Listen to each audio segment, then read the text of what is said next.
Hello everyone, I am the storyteller and I am here to help you today. I know you use this video to fall asleep, so before that, like the video and subscribe to the channel. Also, where are you from and what time are you watching? Now get comfortable and relax.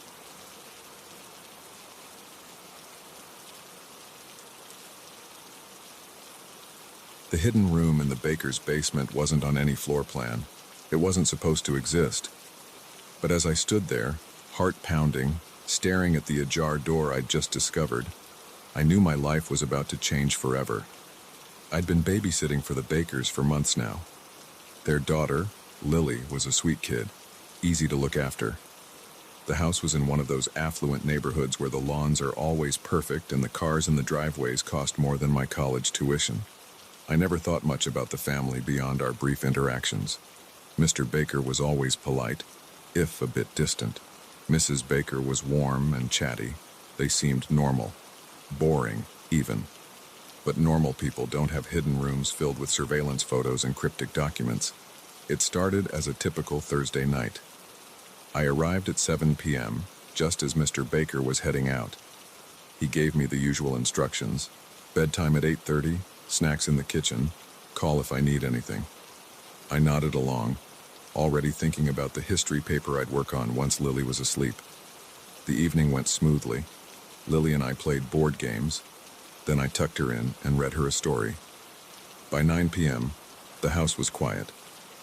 I settled on the couch with my laptop, ready to dive into my essay on the French Revolution. That's when I heard it.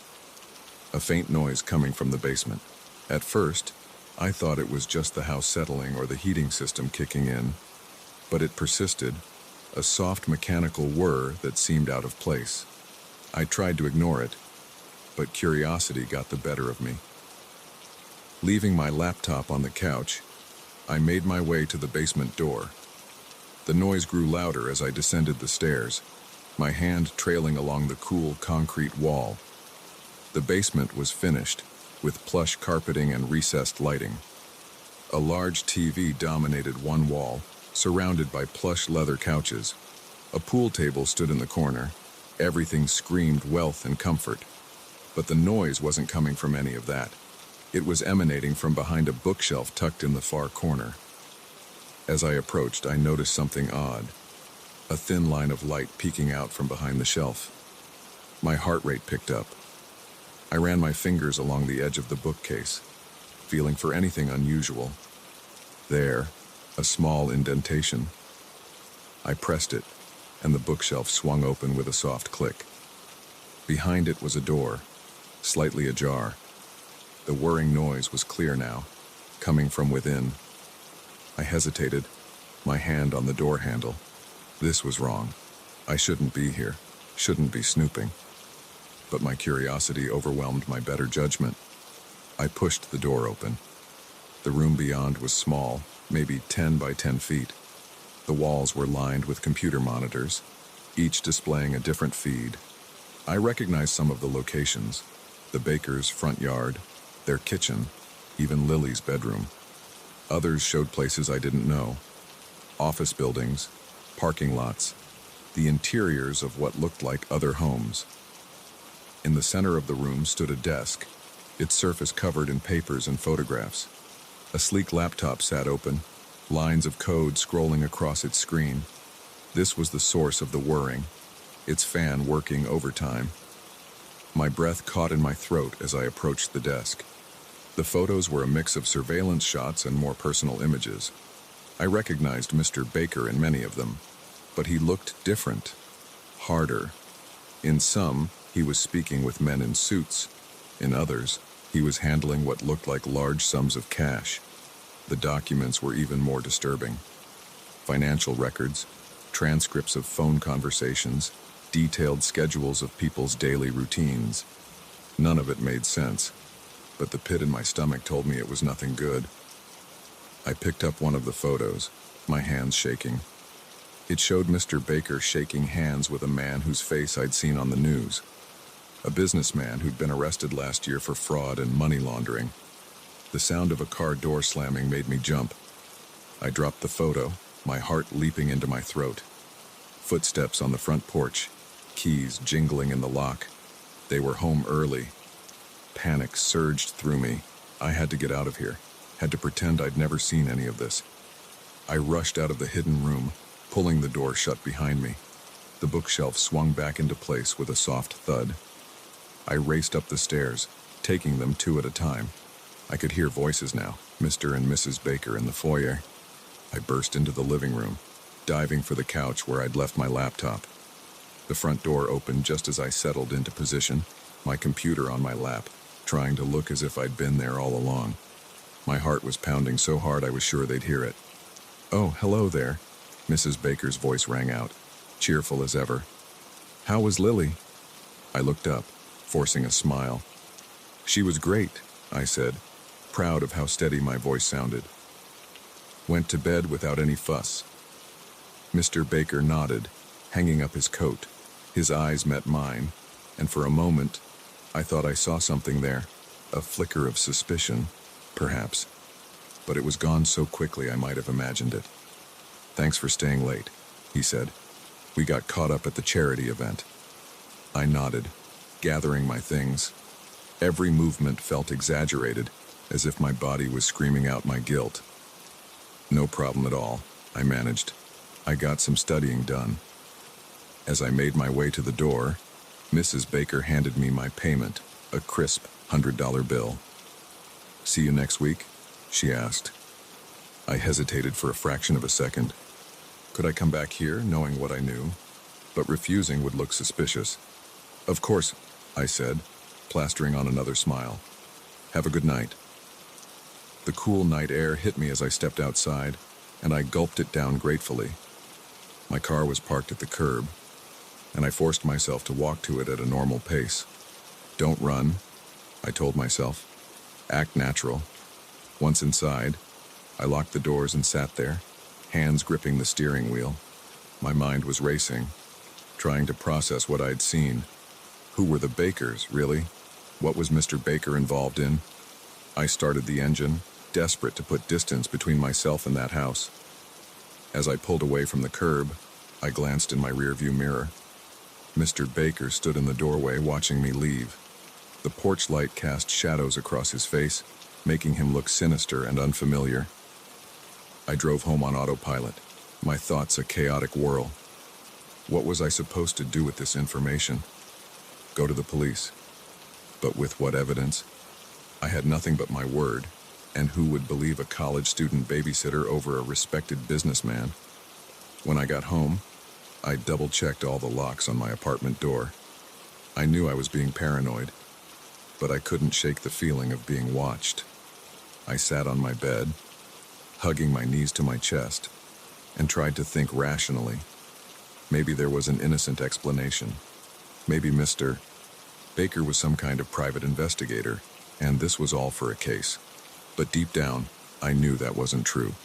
The cash, the shady meetings, the extensive surveillance, it all pointed to something illegal. I barely slept that night, tossing and turning as my mind conjured up increasingly terrifying scenarios. By morning, I'd made a decision. I couldn't go back to that house. I'd call Mrs. Baker, make up some excuse about my class schedule changing. It wasn't ideal, but it was better than walking back into what felt like a lion's den. But as I reached for my phone, it buzzed with an incoming text. My blood ran cold as I read the message from an unknown number. "Enjoyed your little exploration last night. Let's talk. Come to the house at 2 p.m. Come alone, or things will get unpleasant for you and your family." My hands shook as I dropped the phone. They knew. Somehow, they knew I'd been in that room. Had there been a hidden camera I hadn't noticed? Or had I left some trace of my presence? I thought about running, about packing a bag and just driving until I couldn't anymore. But the threat hung heavy in my mind. "Your family," the text had said. They knew who I was, who my loved ones were. I glanced at the clock. 10 a.m. 4 hours until I had to face whatever was waiting for me at the Baker's house. 4 hours to figure out how I was going to get out of this mess alive. As I sat there, my mind racing through possibilities, one thing became crystal clear. My life as I knew it was over. Whatever happened at 2 p.m., I'd be stepping into a world I never asked to be part of, a world of secrets and dangers I couldn't begin to comprehend. The sunny Thursday evening when I'd walked into the baker's house, blissfully unaware, felt like a lifetime ago. Now, I was trapped in a nightmare of my own curiosity's making, with no clear way out. I looked out my window at the quiet street below, watching as my neighbors went about their normal lives. How I envied them their ignorance, because I knew that in 4 short hours, I'd be facing the consequences of uncovering a truth that was never meant to be found, and I had no idea if I'd survive the encounter.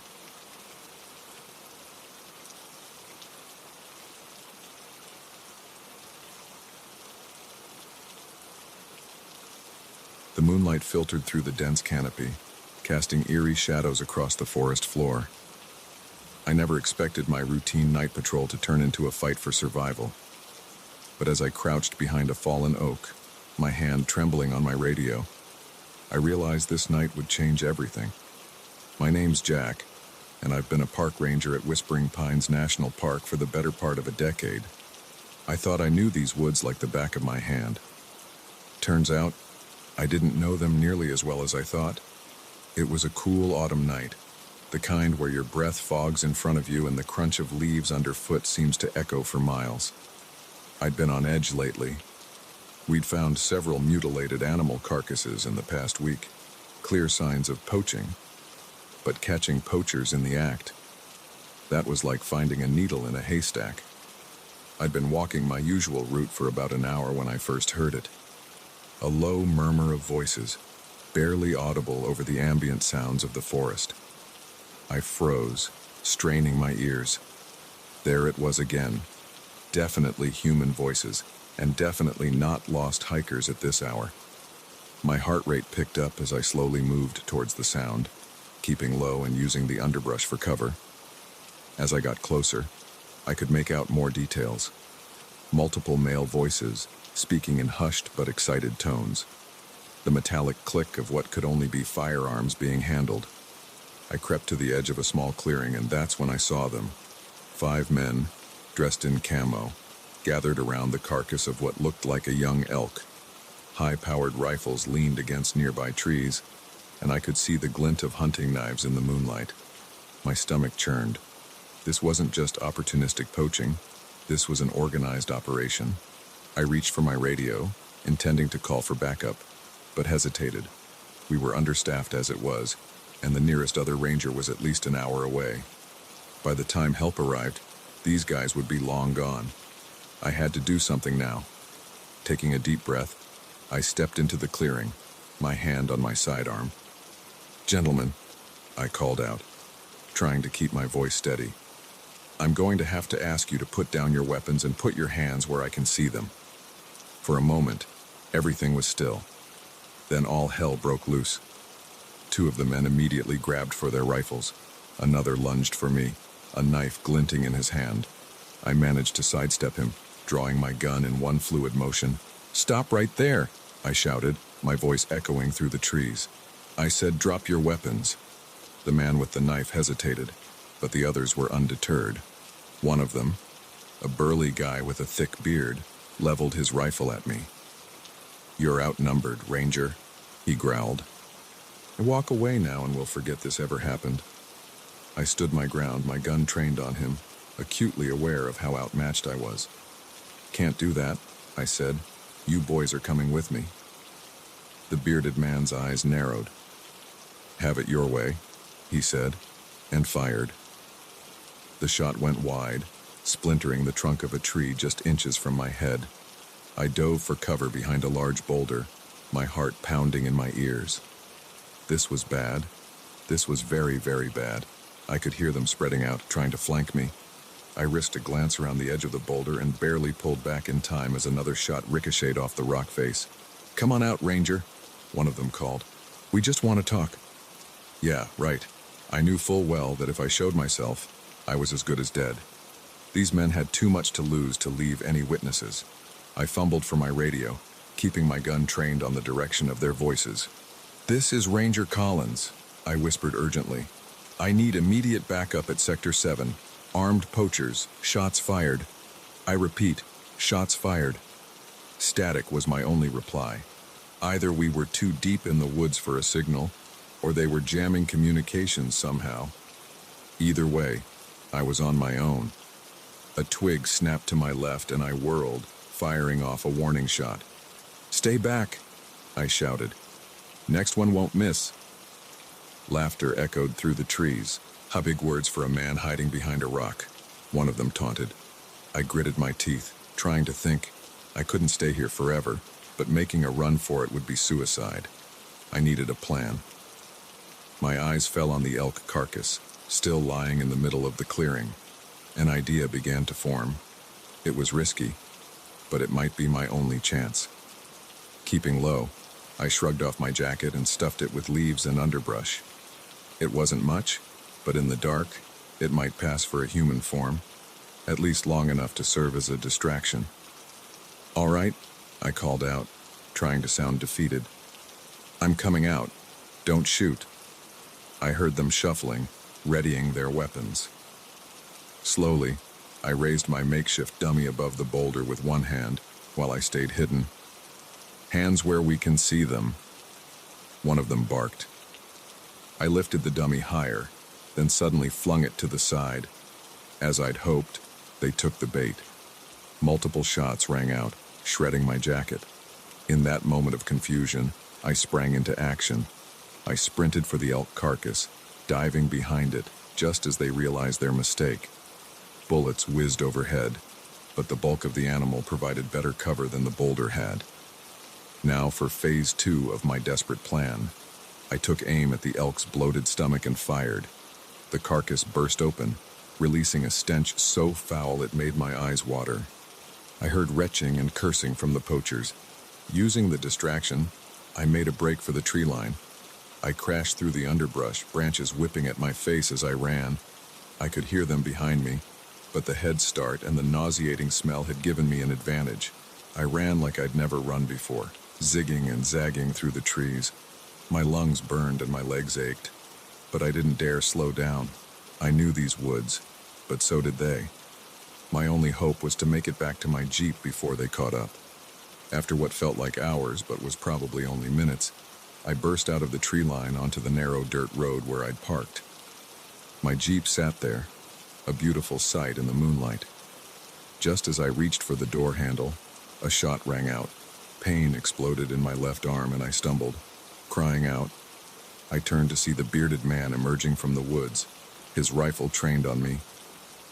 "End of the line, Ranger," he said, a cruel smile on his face. I leaned against the Jeep, my injured arm hanging uselessly at my side. Blood soaked my sleeve, and the pain was making it hard to think straight, but I wasn't done yet. "You're right," I said, fighting to keep my voice steady. "It is the end of the line. For you." His brow furrowed in confusion, then his eyes widened as he heard what I'd been praying for, the distant wail of sirens. In that moment of distraction, I lunged forward, tackling him to the ground. We grappled in the dirt, both of us fighting for control of the rifle. Despite the pain in my arm, adrenaline gave me strength. I managed to wrench the gun from his grasp and bring the butt of it down hard on his head. He went limp beneath me. I staggered to my feet, the rifle clutched in my good hand, just as several patrol cars came into view, their lights painting the trees in red and blue. The cavalry had finally arrived. The next few hours passed in a blur. The other poachers were rounded up, my arm was patched up, and I gave statement after statement. By the time the sun rose, painting the sky in brilliant oranges and pinks, it was all over.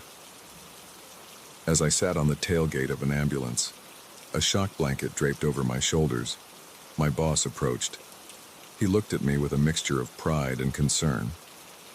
"You did good, Jack," he said, clapping me on my uninjured shoulder. "Those guys were part of a ring we've been trying to bust for months. You just broke the case wide open." I nodded, too exhausted to feel much beyond relief that I was still alive. "Get some rest," he continued. "And when you're back on your feet, well, let's just say there might be a promotion in your future." As he walked away, I gazed out at the forest. The same trees that had been a battlefield just hours ago now looked peaceful in the morning light. I knew I'd never look at these woods the same way again, but I also knew that I'd be back. This forest was my home, and I'd nearly died protecting it. If anything, this ordeal had only strengthened my resolve. There would be other poachers, other threats, and I'd be here, standing guard, because that's what rangers do. We protect what can't protect itself, no matter the cost. I climbed into the ambulance, wincing as the movement jostled my injured arm. As we pulled away, I took one last look at the sea of green stretching out behind us. Yeah, I'd be back. These woods hadn't seen the last of Ranger Jack Collins, not by a long shot.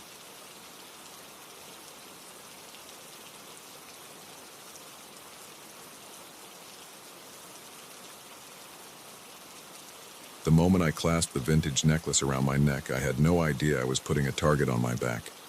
It was beautiful, delicate, and seemed harmless. But some things are too good to be true, and this piece of jewelry was about to turn my life into a living nightmare. My name is Sarah, and until a week ago, I was just another face in the crowd. A 28-year-old graphic designer with a small apartment in the city, a cat named Milo, and a penchant for online shopping.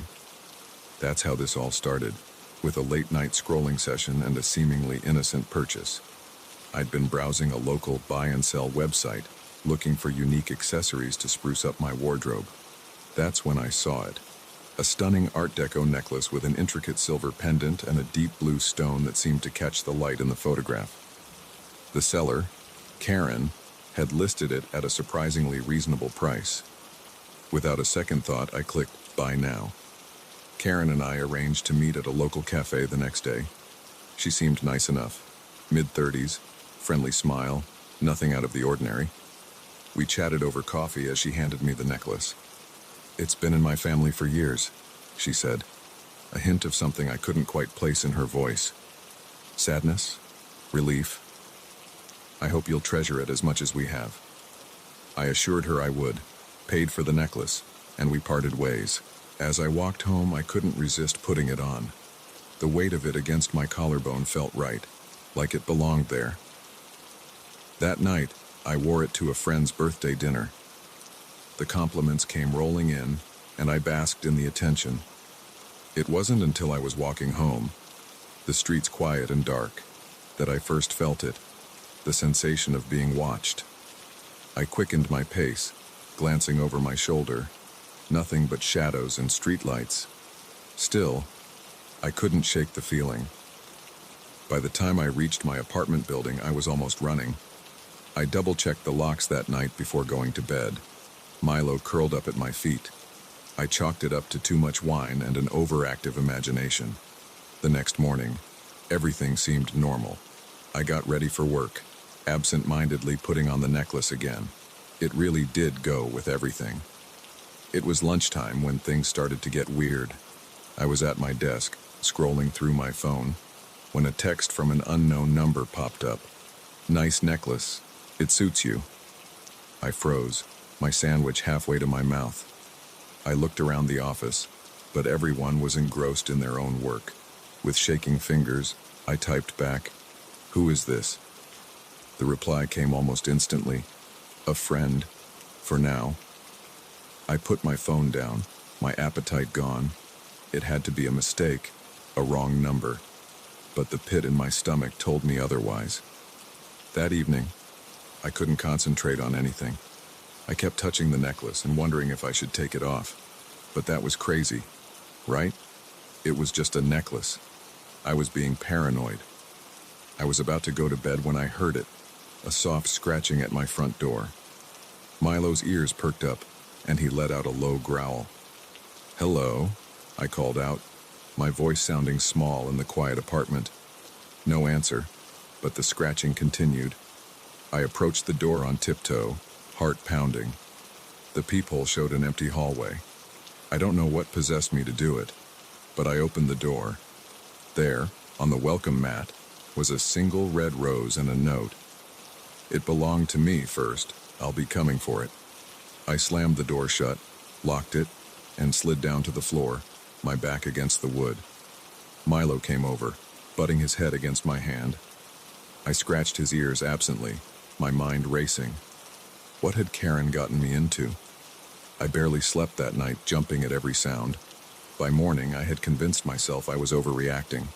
I needed answers, and there was only one person who could give them to me. I called Karen, but the number was disconnected.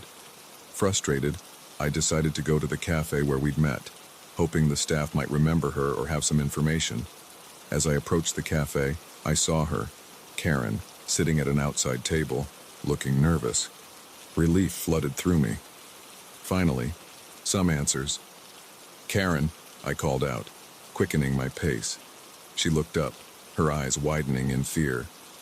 Before I could reach her, a man appeared seemingly out of nowhere, grabbing her arm roughly.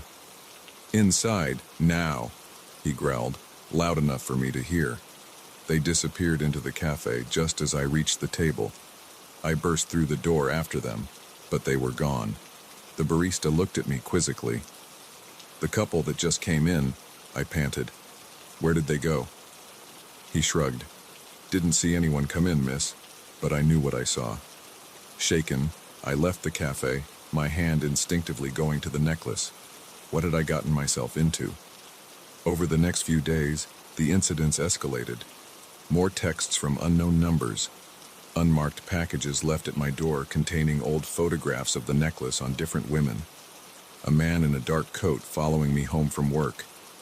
I was a nervous wreck. I considered going to the police, but what would I tell them?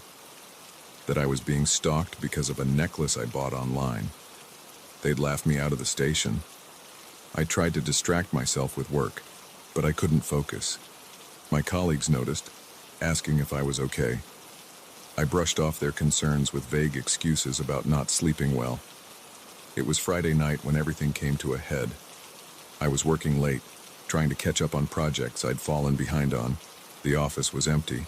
The only sound the hum of my computer and the ticking of the wall clock. A noise in the hallway made me jump. Footsteps, slow and deliberate, approaching my office. My heart raced as I watched the door handle turn slowly. The door swung open, revealing a man I'd never seen before. Tall, well-dressed, with cold eyes that immediately fixed on the necklace at my throat. "At last," he said, his voice smooth but menacing. "I've been looking for that for a very long time." I stood up, putting the desk between us. "Who are you? What do you want?" He smiled, but it didn't reach his eyes. "My name is Robert, and I want what's mine." He took a step forward, and I edged toward the window. "The necklace isn't yours. I bought it fair and square." Robert laughed, a chilling sound. "Oh, my dear, nothing about this has been fair. That necklace has a long and bloody history. It's brought nothing but misfortune to its wearers, and now it's time for it to come home." As he spoke, he reached into his jacket. My blood ran cold as he pulled out a gun. "Now," he said calmly, "I'm going to need you to hand that over, slowly." My mind raced. The necklace suddenly felt heavy, like it was choking me. With trembling fingers, I reached for the clasp. Just then, the office door burst open again. Karen rushed in, breathless. "Sarah, don't!" Robert whirled, his gun now trained on Karen. "You," he snarled. "I should have known you'd show up." Karen's eyes darted between Robert and me. "Sarah, listen to me. The necklace is more than just jewelry. It's a key to something powerful and dangerous. That's why he wants it." Robert's face contorted with rage. "Shut up," he shouted, his composure cracking.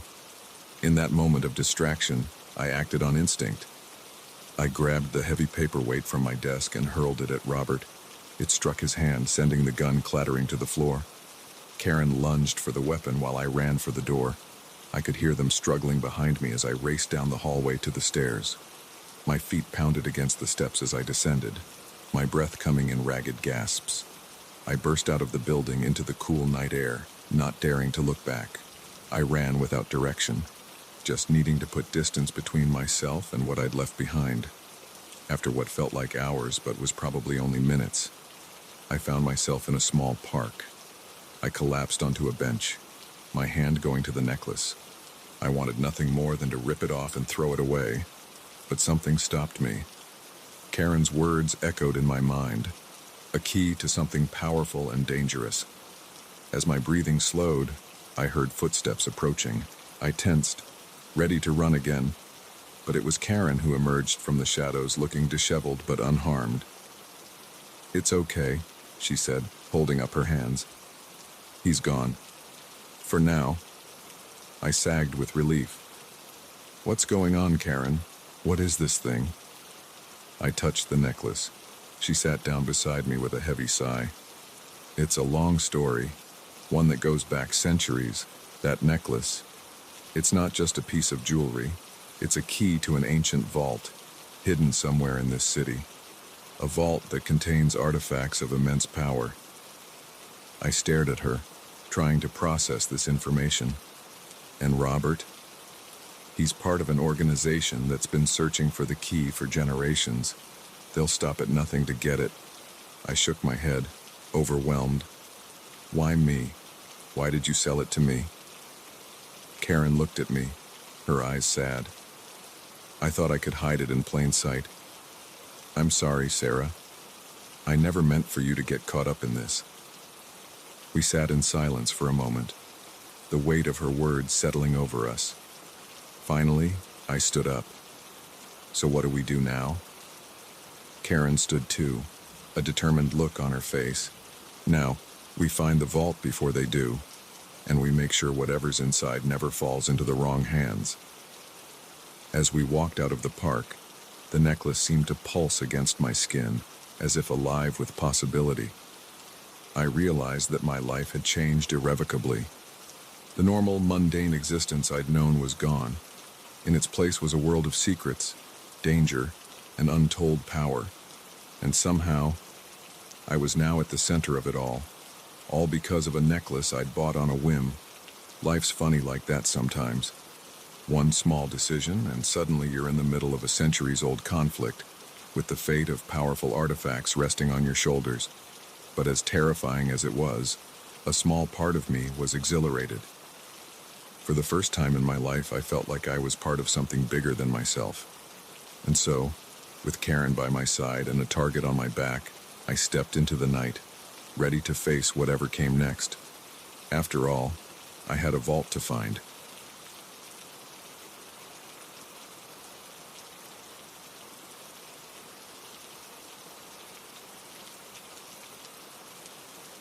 The moment I saw Nurse Samantha slip those vials into her pocket, I knew my quiet night shift had just become a waking nightmare.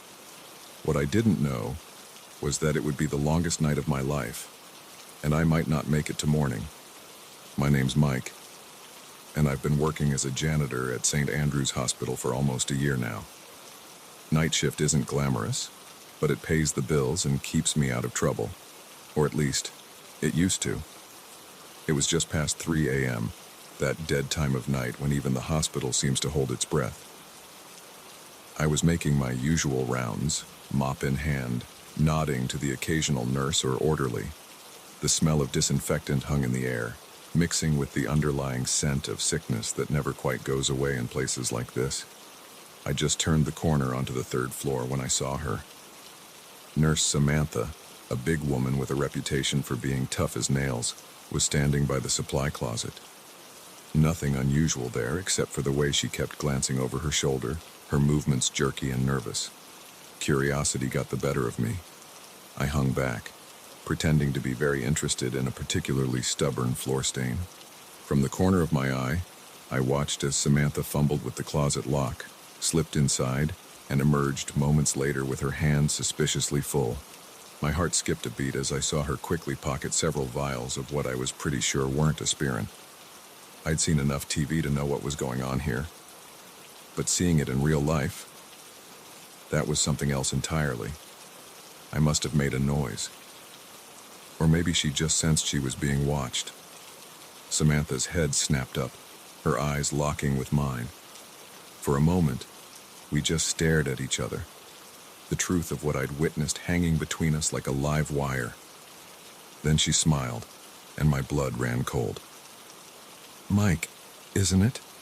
she said, her voice honey-sweet, but her eyes hard as flint. "Just the man I wanted to see. Could you come help me with something?" Every instinct screamed at me to run. But where would I go? This was my job, my livelihood. And who would believe the night janitor over a respected nurse? So, like an idiot, I nodded and followed her into an empty patient room. The moment the door closed behind us, Samantha's demeanor changed.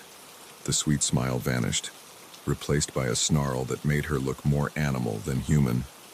"Listen here, you little rat," she hissed, backing me against the wall. "You didn't see anything, got it? And if you even think about opening your mouth, I'll make sure you regret it. Understand?"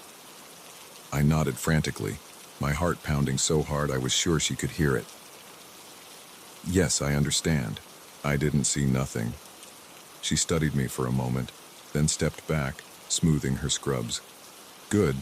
Now get back to work. And Mike, remember, I know where you live." With that chilling reminder, she left, leaving me alone in the room, shaking like a leaf. For the next hour, I went through the motions of my job on autopilot, my mind racing. What was I supposed to do? I couldn't just ignore what I'd seen. People could get hurt if Samantha was stealing medication, but the thought of what she might do if I talked, I was so lost in my thoughts that I almost ran right into Dr. Patel, one of the senior physicians on the night shift.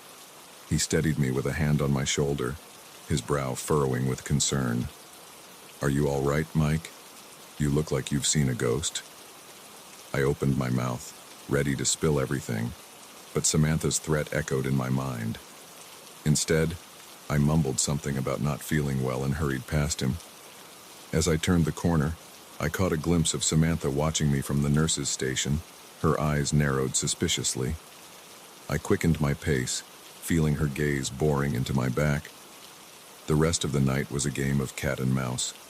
Every time I thought I was alone, Samantha would appear, reminding me of her presence with a pointed look or a too-casual brush past me in the hallway. By the time 5 a.m. rolled around, my nerves were shot. I was emptying trash bins in the staff break room when I heard it, Samantha's voice, low and urgent, coming from just outside the door. "I'm telling you, we've got a problem," she was saying. "The janitor saw me. We need to take care of it." My blood turned to ice. Take care of it? What did that mean?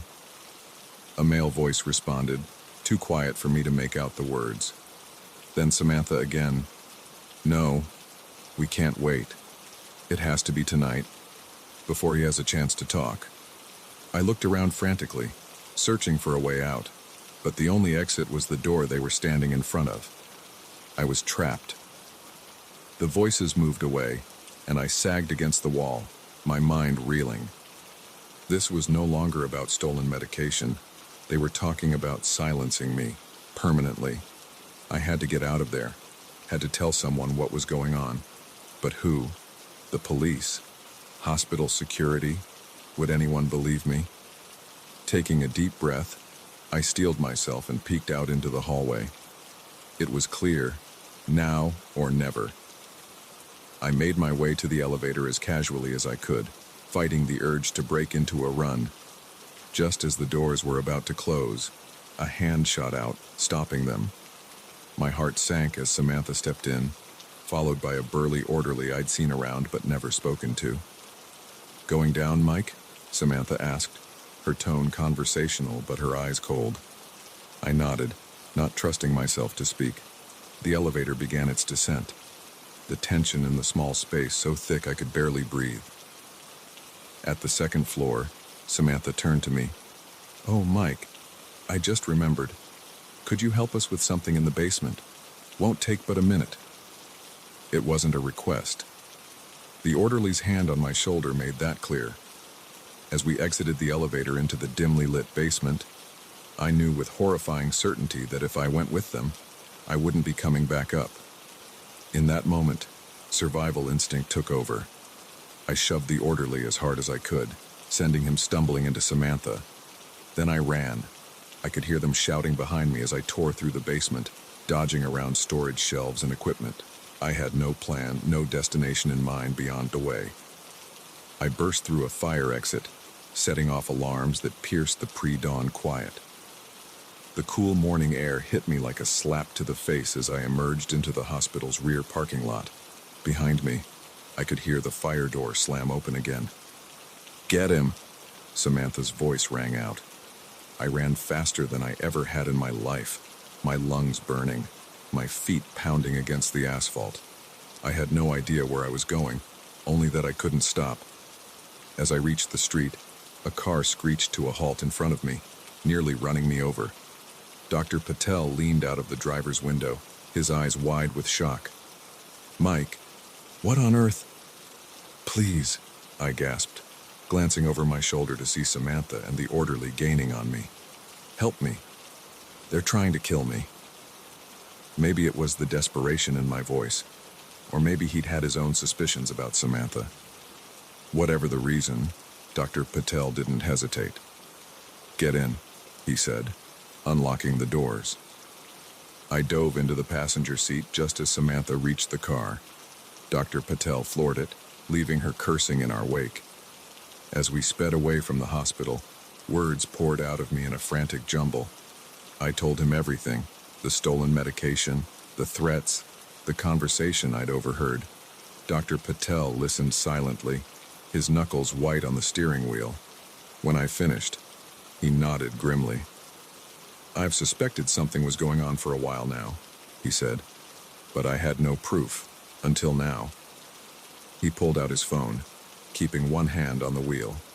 "I'm calling the police and the hospital administrator. This ends now." As I watched him make the calls, relief washed over me, followed quickly by exhaustion.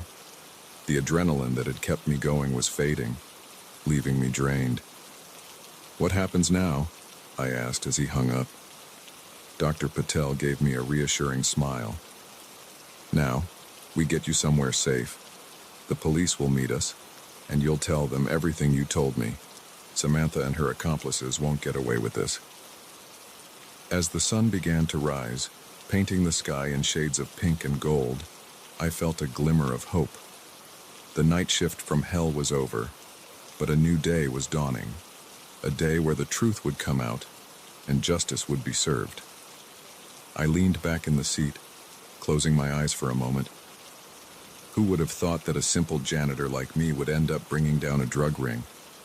Life sure has a way of surprising you. One thing was for certain, I was never going to look at night shifts the same way again. But hey, at least I had one hell of a story to tell. Assuming, of course, that I lived long enough to tell it.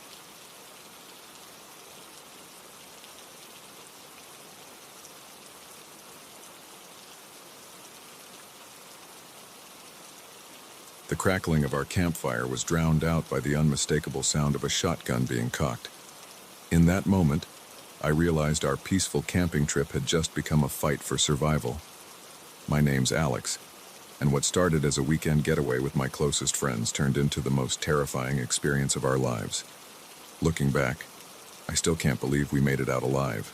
It was supposed to be a perfect trip. Me, my best friend Tom, his girlfriend Sarah, and our mutual friend Jake had been planning this camping excursion for months. We'd found a secluded spot deep in the national forest, far from the usual tourist trails. The kind of place where you could really disconnect from the world and immerse yourself in nature. We arrived late Friday afternoon, the sun already starting to dip behind the trees. The spot was even more beautiful than we'd imagined, a small clearing surrounded by towering pines, with a babbling creek nearby. We set up our tents, gathered firewood, and settled in for what we thought would be a relaxing evening. As night fell, we sat around the campfire, sharing stories and roasting marshmallows.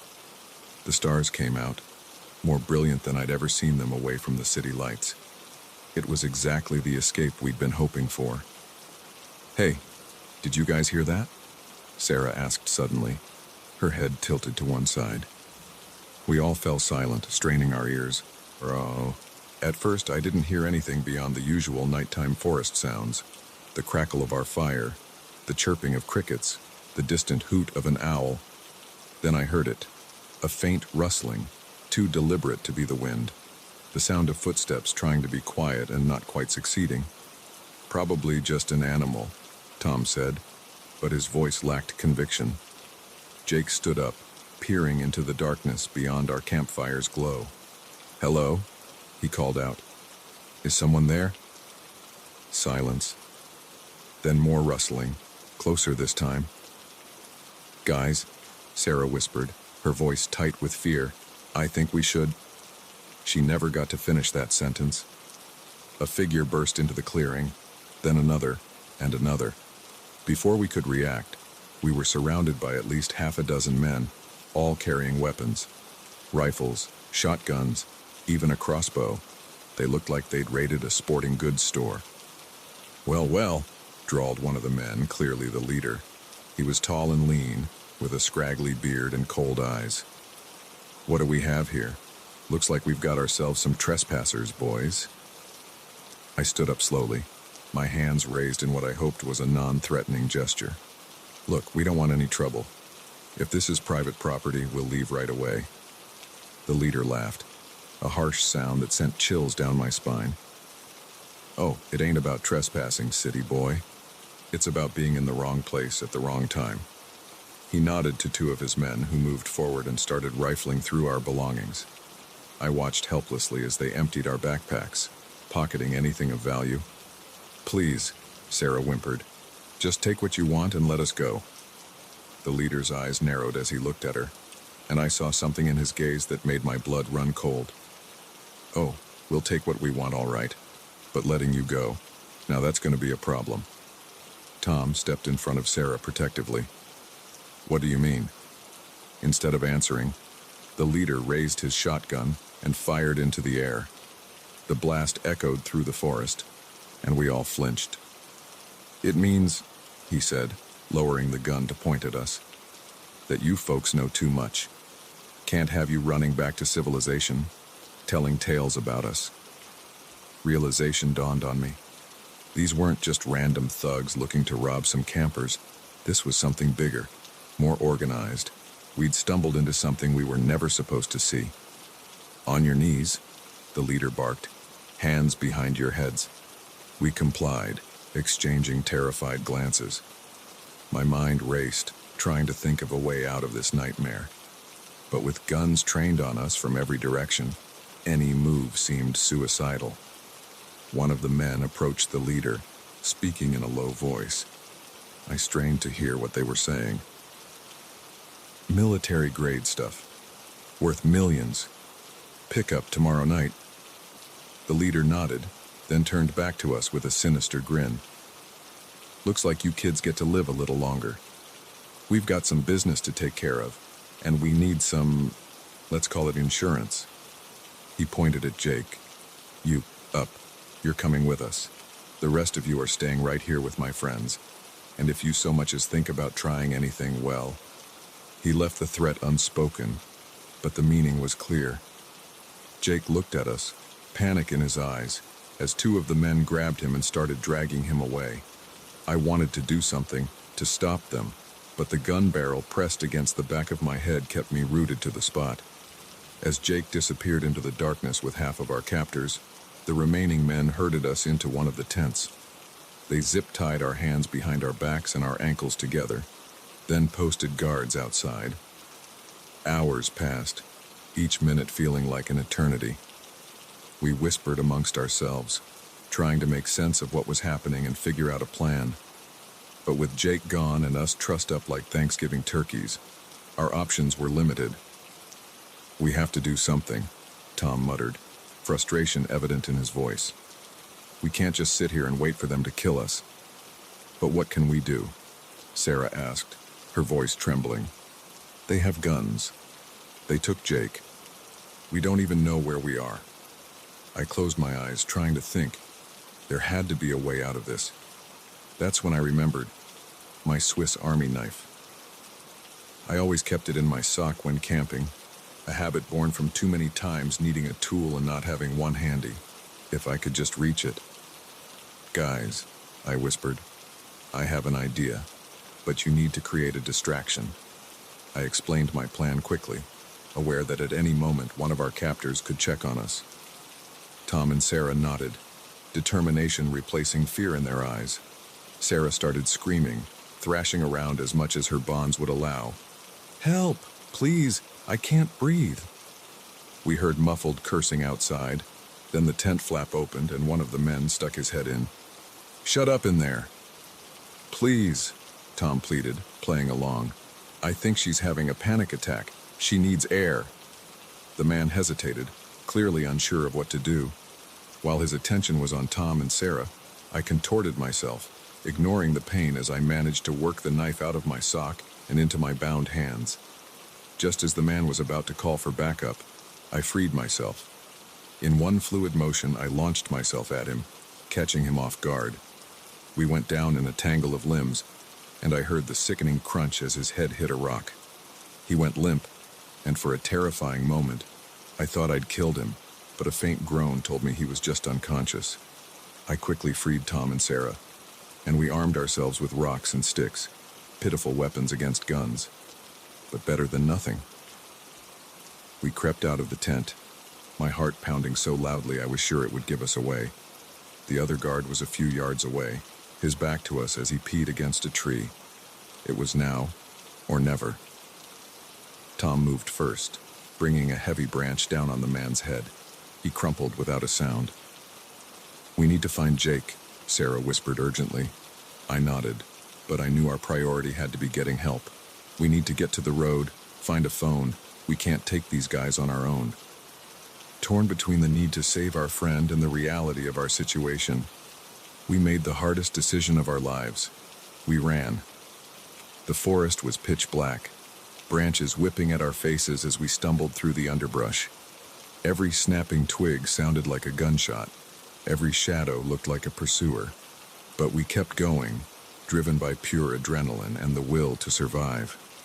After what felt like hours but was probably only minutes, we broke through the tree line onto a dirt road. In the distance, we could see headlights approaching. Hey! We screamed, waving our arms frantically. Stop! Help! The car screeched to a halt, and an elderly couple peered out at us in confusion. We must have looked insane, dirty, bleeding, wild-eyed with fear. Oh, please, I gasped. We need help. Our friend, men with guns, please, call the police. The next few hours passed in a blur. Police cars and helicopters descended on the area. We were questioned, checked over by paramedics, given blankets and hot coffee. As the sun began to rise, painting the sky in shades of pink and gold, a police officer approached us with news. They'd found the camp, arrested several men, and rescued Jake. He was shaken but unharmed. Relief washed over me, so intense it made my knees weak. We'd made it. We'd survived. In the days that followed, the full story came out. The men were part of a weapons smuggling ring, using the remote forest as a transfer point. Our campsite had been right in the middle of their operation. We were hailed as heroes for helping bring down the smuggling ring. But honestly, I didn't feel like a hero. I felt lucky. Lucky to be alive. Lucky to have my friends safe. Lucky that our weekend getaway hadn't become our final adventure. As I sit here now, recounting this story, I can't help but think how quickly life can change. One moment you're roasting marshmallows with your friends. The next you're running for your life through a dark forest. But I also learned something about myself, about the strength we all have inside us when pushed to the brink. I learned that sometimes survival isn't about being the strongest or the smartest. Sometimes it's about being willing to take a chance when all seems lost. And yeah, maybe I'll think twice about camping in secluded areas from now on. But I won't let fear stop me from living. After all, we've got one hell of a campfire story now.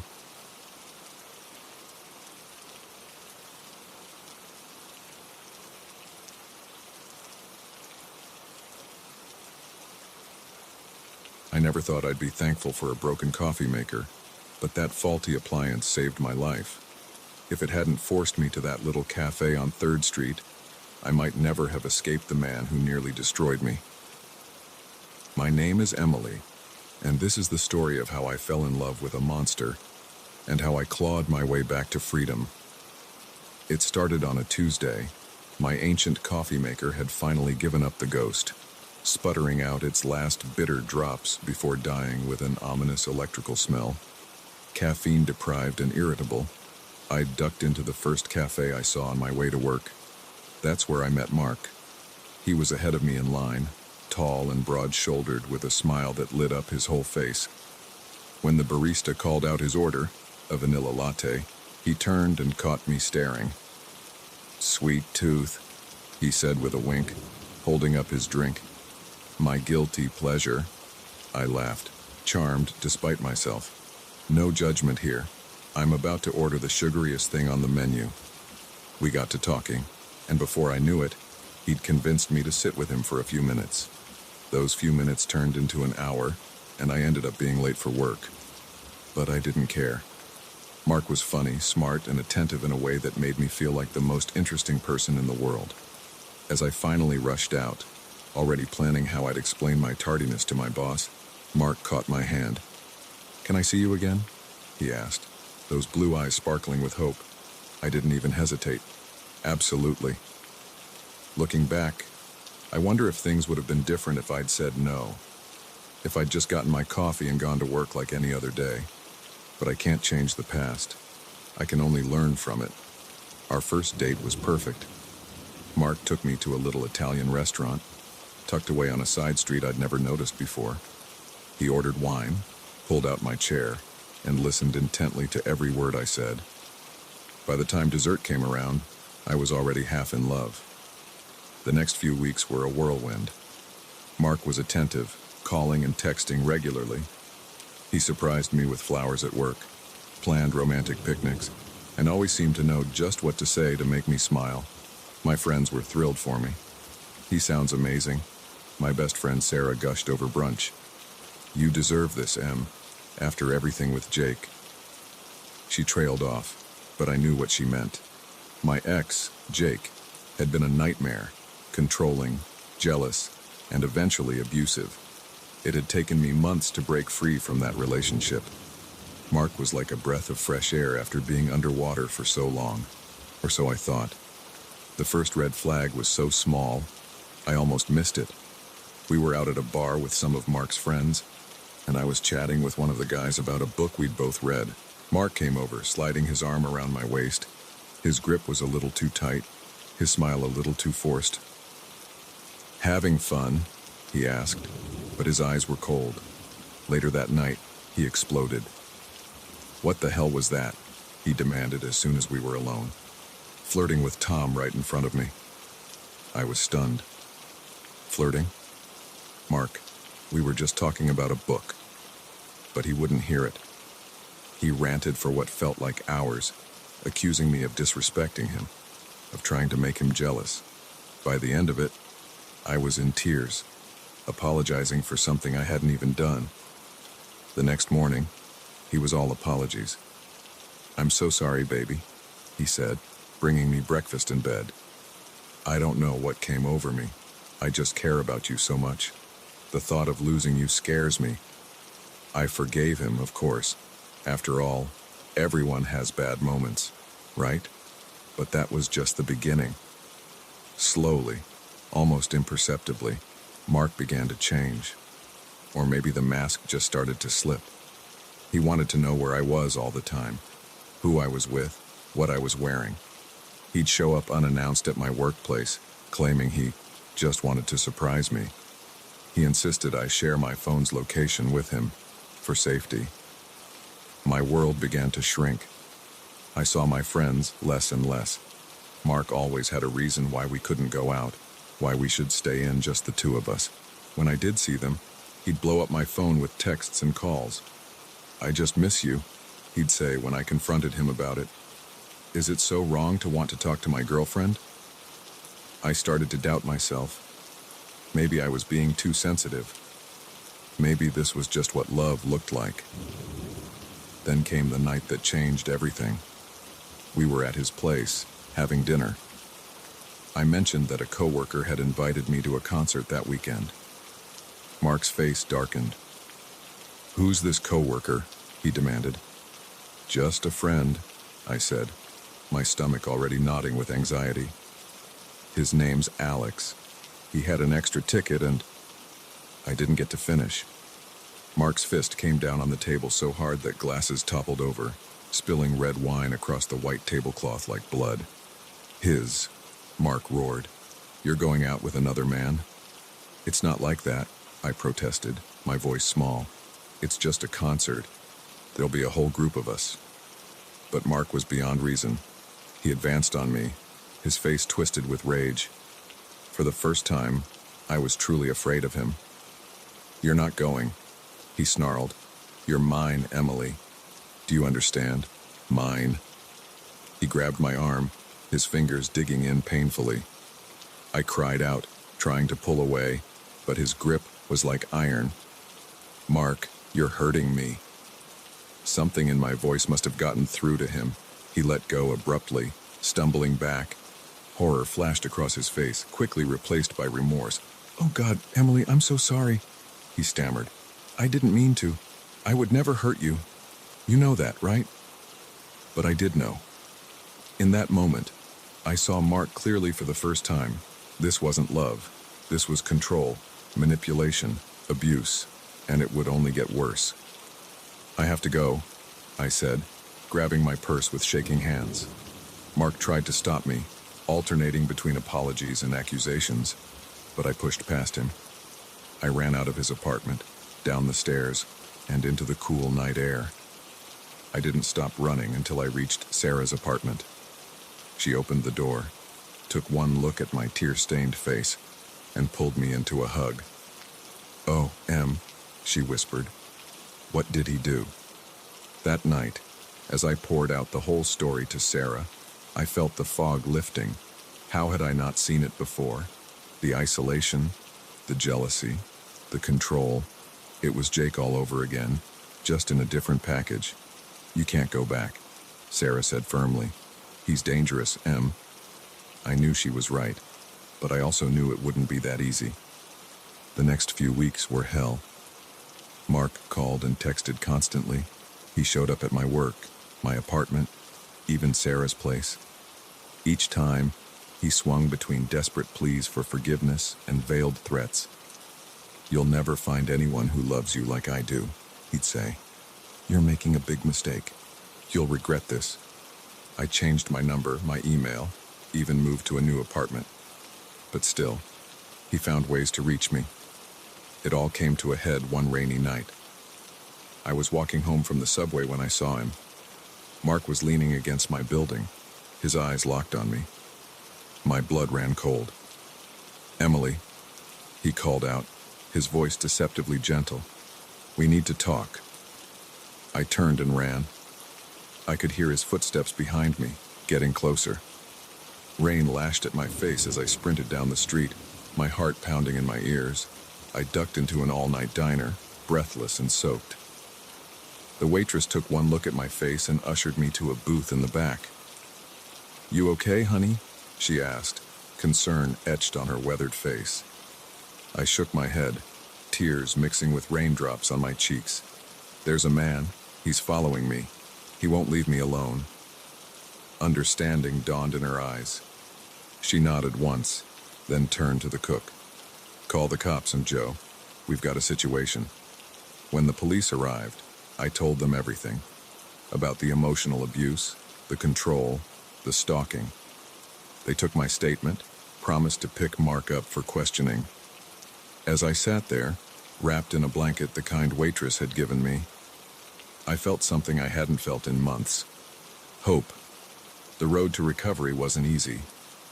There were restraining orders, court dates, and countless therapy sessions. There were nights when I woke up in a cold sweat, certain I'd heard Mark's voice. Days when I jumped at every shadow, convinced he was just around the corner.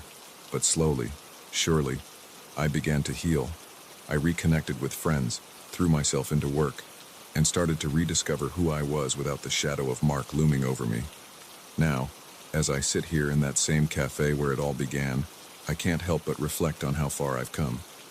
The Emily who met Mark that day feels like a stranger to me now. She was looking for love in all the wrong places, willing to accept crumbs of affection and call it a feast. But the Emily writing this, she knows her worth. She knows that real love doesn't diminish you, it helps you grow. Real love is supportive, not suffocating. Real love is a partnership, not a possession. I'm not ready to date again, not yet. But when I am, I'll be going in with my eyes wide open. Because while my experience with Mark was traumatic, it taught me valuable lessons about red flags, about trusting my instincts, and most importantly, about the strength I have within me. So if you're reading this and you see yourself in my story, know this. You're stronger than you think. You deserve better. And there is a way out. As for me, I'm ordering my coffee with extra sugar just because I can, and I'm looking forward to whatever the future holds. Because for the first time in a long time, that future is entirely my own.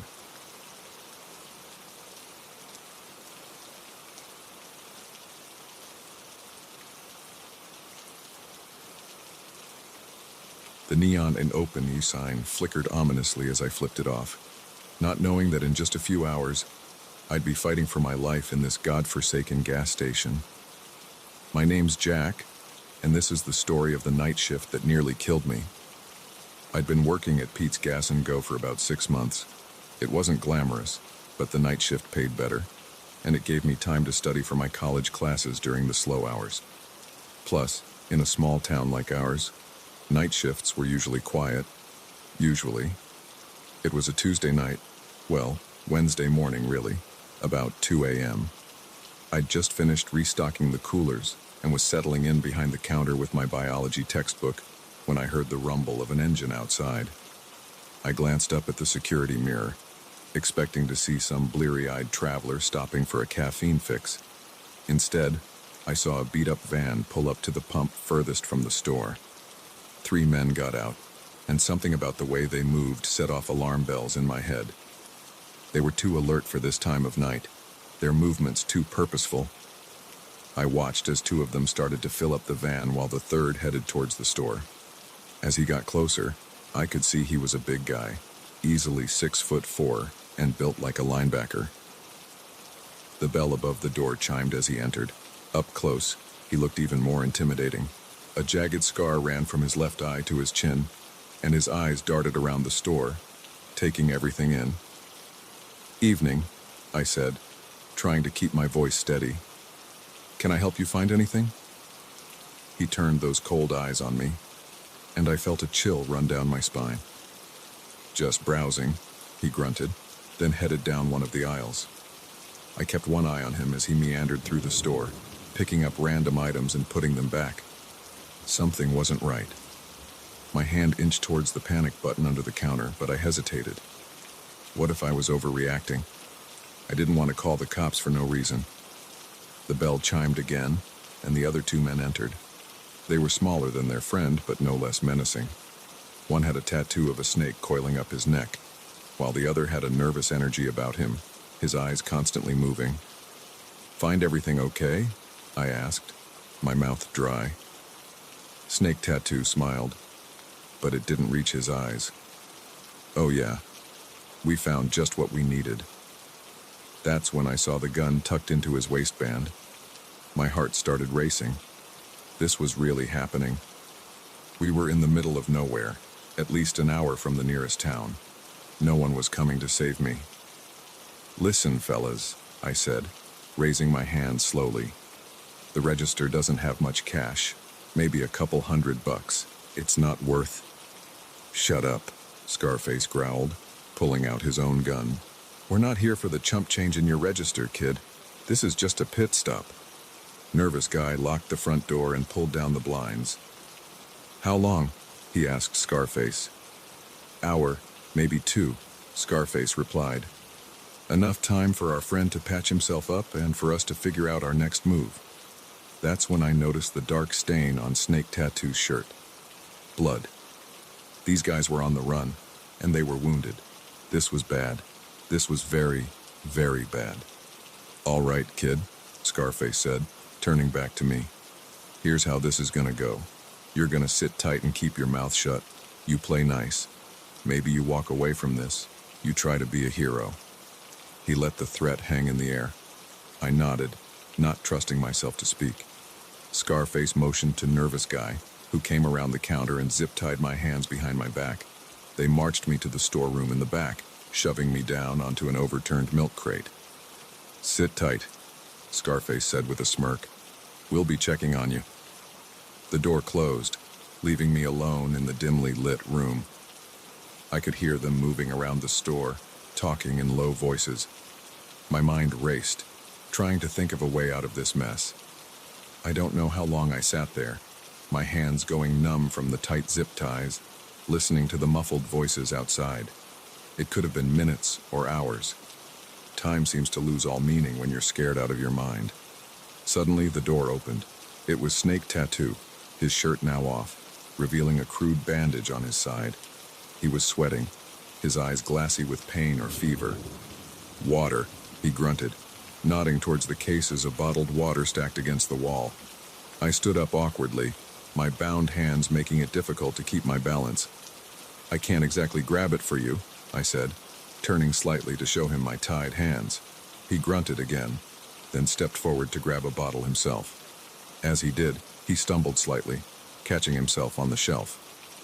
The movement caused him to wince in pain, and I saw fresh blood seeping through his bandage. "You need a hospital," I said before I could stop myself. Snake Tattoo's head snapped up, his eyes narrowing. "What I need," he snarled, "is for you to shut your mouth." But I was already committed. Maybe it was the adrenaline, or maybe I was just tired of feeling helpless, but I pressed on. "Look, I don't know what you guys are mixed up in, but that wound looks bad. If it gets infected—" I said, "Shut up." He backhanded me across the face and sending me sprawling onto the concrete floor. Pain exploded in my cheek, and I tasted blood. But as I lay there, my face pressed against the cold floor, I saw something that made my heart leap. A box cutter must have fallen off one of the shelves, lay just a few feet away. Snake Tattoo was too busy trying to open his water bottle with shaking hands to notice. I inched towards the box cutter, praying he wouldn't look down. Just as my fingers closed around the handle, the door burst open again. It was Nervous Guy. "Tommy's getting antsy," he said to Snake Tattoo. "Says we need to move soon." Snake Tattoo cursed under his breath. "Tell him to cool it. I'm not going anywhere until this bleeding stops." Nervous Guy's eyes darted to me, then back to Snake Tattoo. "What about him? We can't just leave him here." "We'll figure it out," Snake Tattoo snapped. "Now get out of here and let me rest." As soon as the door closed, I started working on my bonds. It was awkward and slow going, trying to maneuver the box cutter with my hands behind my back. I could feel the sharp blade nicking my skin, but I didn't care. Freedom was worth a few cuts. Just as I felt the zip tie give way, the door opened again. This time it was Scarface, and he did not look happy. "Time's up," he growled. "We're moving out, now." Snake Tattoo struggled to his feet, his face pale and drawn. "I told you, I need more time." Scarface wasn't having it. "Cops found the car we ditched. They'll be expanding their search. We need to go." That's when he noticed me, still on the ground but with my hands now free. His eyes widened in surprise, then narrowed in anger. I didn't give him time to react. I launched myself at him, driving my shoulder into his midsection. We went down in a tangle of limbs, his gun skittering across the floor. What followed was a desperate, frenzied fight. I was younger and fueled by terror and adrenaline, but Scarface was bigger and meaner. He landed a solid punch to my ribs that left me gasping for air. But I had surprise on my side, and desperation. As we grappled on the ground, my hand closed around a heavy flashlight that had fallen from one of the shelves. I swung it with all my might, catching Scarface on the temple. He went limp, and for a terrifying moment I thought I'd killed him. But then I saw his chest rise and fall. He was just unconscious. I scrambled to my feet, snatching up Scarface's gun. Snake Tattoo was leaning heavily against the wall, looking like he might pass out at any moment. He didn't even try to stop me as I ran past him. I burst out of the storeroom, gun raised, only to find Nervous Guy already had his hands up. He'd clearly heard the commotion and decided he wanted no part of it. "Don't shoot," he pleaded. "I'm done, man. I give up." My hands were shaking so bad I could barely hold the gun steady. "On the ground," I managed to say. "Face down, hands behind your head." As soon as he was down, I ran for the phone behind the counter. My fingers fumbled as I dialed 911, my voice cracking as I told the dispatcher what had happened. The next hour was a blur. Police cars and ambulances descended on the gas station, their lights painting everything in surreal shades of red and blue. I gave my statement over and over, first to the local cops, then to the state police, and finally to a couple of FBI agents. Turns out these guys were part of a crew that had pulled off a series of armed robberies across 3 states. The cops had been after them for months, and little old me, the night shift gas station attendant, had brought them down. As the sun began to rise, casting a warm glow over the chaos of the crime scene, one of the FBI agents approached me. "You did good, kid," he said, clapping me on the shoulder. "Not many people would have had the guts to do what you did." I nodded, too exhausted to form words. The adrenaline had long since worn off, leaving me feeling hollowed out and shaky. "Get some rest," the agent continued. "We'll need you to come in later to sign some papers, but for now, go home." Home. It sounded like heaven. As I walked to my car, I caught my reflection in the window. A bruise was blooming on my cheek, and there was dried blood on my shirt. I barely recognized myself. One thing was for sure. I was done with night shifts at gas stations. Maybe it was time to reconsider that accounting major my parents were always pushing for. Suddenly, a nice, boring desk job sounded pretty damn good.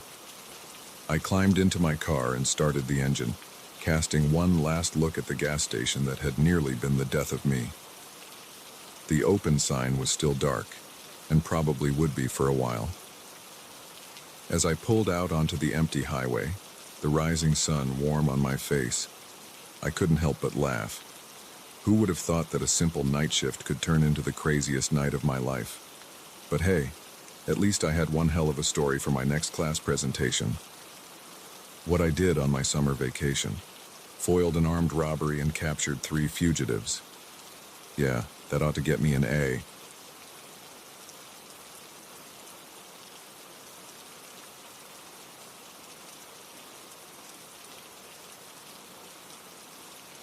The moment I stumbled upon that clearing in the woods, I knew I'd seen something I wasn't supposed to. What I didn't know was that the next 24 hours would be a fight for my life, testing every ounce of strength and will I possessed. My name's Sarah, and I'm an avid hiker. There's nothing I love more than losing myself in nature, feeling the crunch of leaves under my boots and breathing in the crisp forest air. That's why I decided to take a solo hiking trip in the Cascade Mountains. Just me, my backpack, and miles of pristine wilderness. I'd been on the trail for 3 days, reveling in the solitude and the breathtaking views. On the 4th morning, I woke up early, eager to cover some ground before the heat of the day set in. The trail I'd chosen was less traveled, winding through dense forest and rocky outcroppings. It was challenging, but that's how I liked it. As the sun climbed higher, I decided to take a short detour off the main path. There was a small stream marked on my map that looked like a perfect spot for a lunch break. I pushed through some thick underbrush, the sound of running water growing louder. That's when I saw it. The clearing was man-made, that much was obvious. Tarps were strung up between trees, creating makeshift shelters. But it was what was under those tarps that made my blood run cold. Crates, dozens of them. And next to those crates, weapons, the kind you don't see outside of war zones. My mind raced, trying to make sense of what I was seeing. Gun runners, drug smugglers, whatever it was, I knew I'd stumbled onto something dangerous. I took a step back, ready to get the hell out of there, when a twig snapped under my foot. The sound seemed to echo through the clearing. "Hey, who's there?" A gruff voice shattered the silence. My heart leaped into my throat as I saw a man emerge from one of the shelters, a rifle in his hands. I didn't think. I ran. Crashing through the underbrush, I could hear shouts behind me. They were coming. The peaceful forest that had been my refuge was now a deadly maze, and I was the prey. I ran harder than I'd ever run in my life. Branches whipping at my face, roots threatening to trip me with every step, but I didn't dare slow down. The sounds of pursuit were getting closer. There! I see her! A bullet whizzed past my ear, splintering the bark of a tree just inches from my head. They were shooting at me. This was real. This was happening. I veered off to the left, hoping to lose them in a particularly dense patch of forest. My lungs were burning, my legs screaming for rest, but stopping wasn't an option. As I ran, my mind raced almost as fast as my feet. I needed a plan. I couldn't outrun them forever. I needed to outsmart them. The ground began to slope upward, and I remembered seeing a series of cliffs on my map. If I could reach higher ground, maybe I could find a place to hide, to catch my breath and think. I scrambled up the incline, using roots and rocks as handholds. The shouts behind me were growing fainter, but I didn't dare hope I'd lost them. These men knew these woods, probably better than I did. Finally, I reached a small plateau.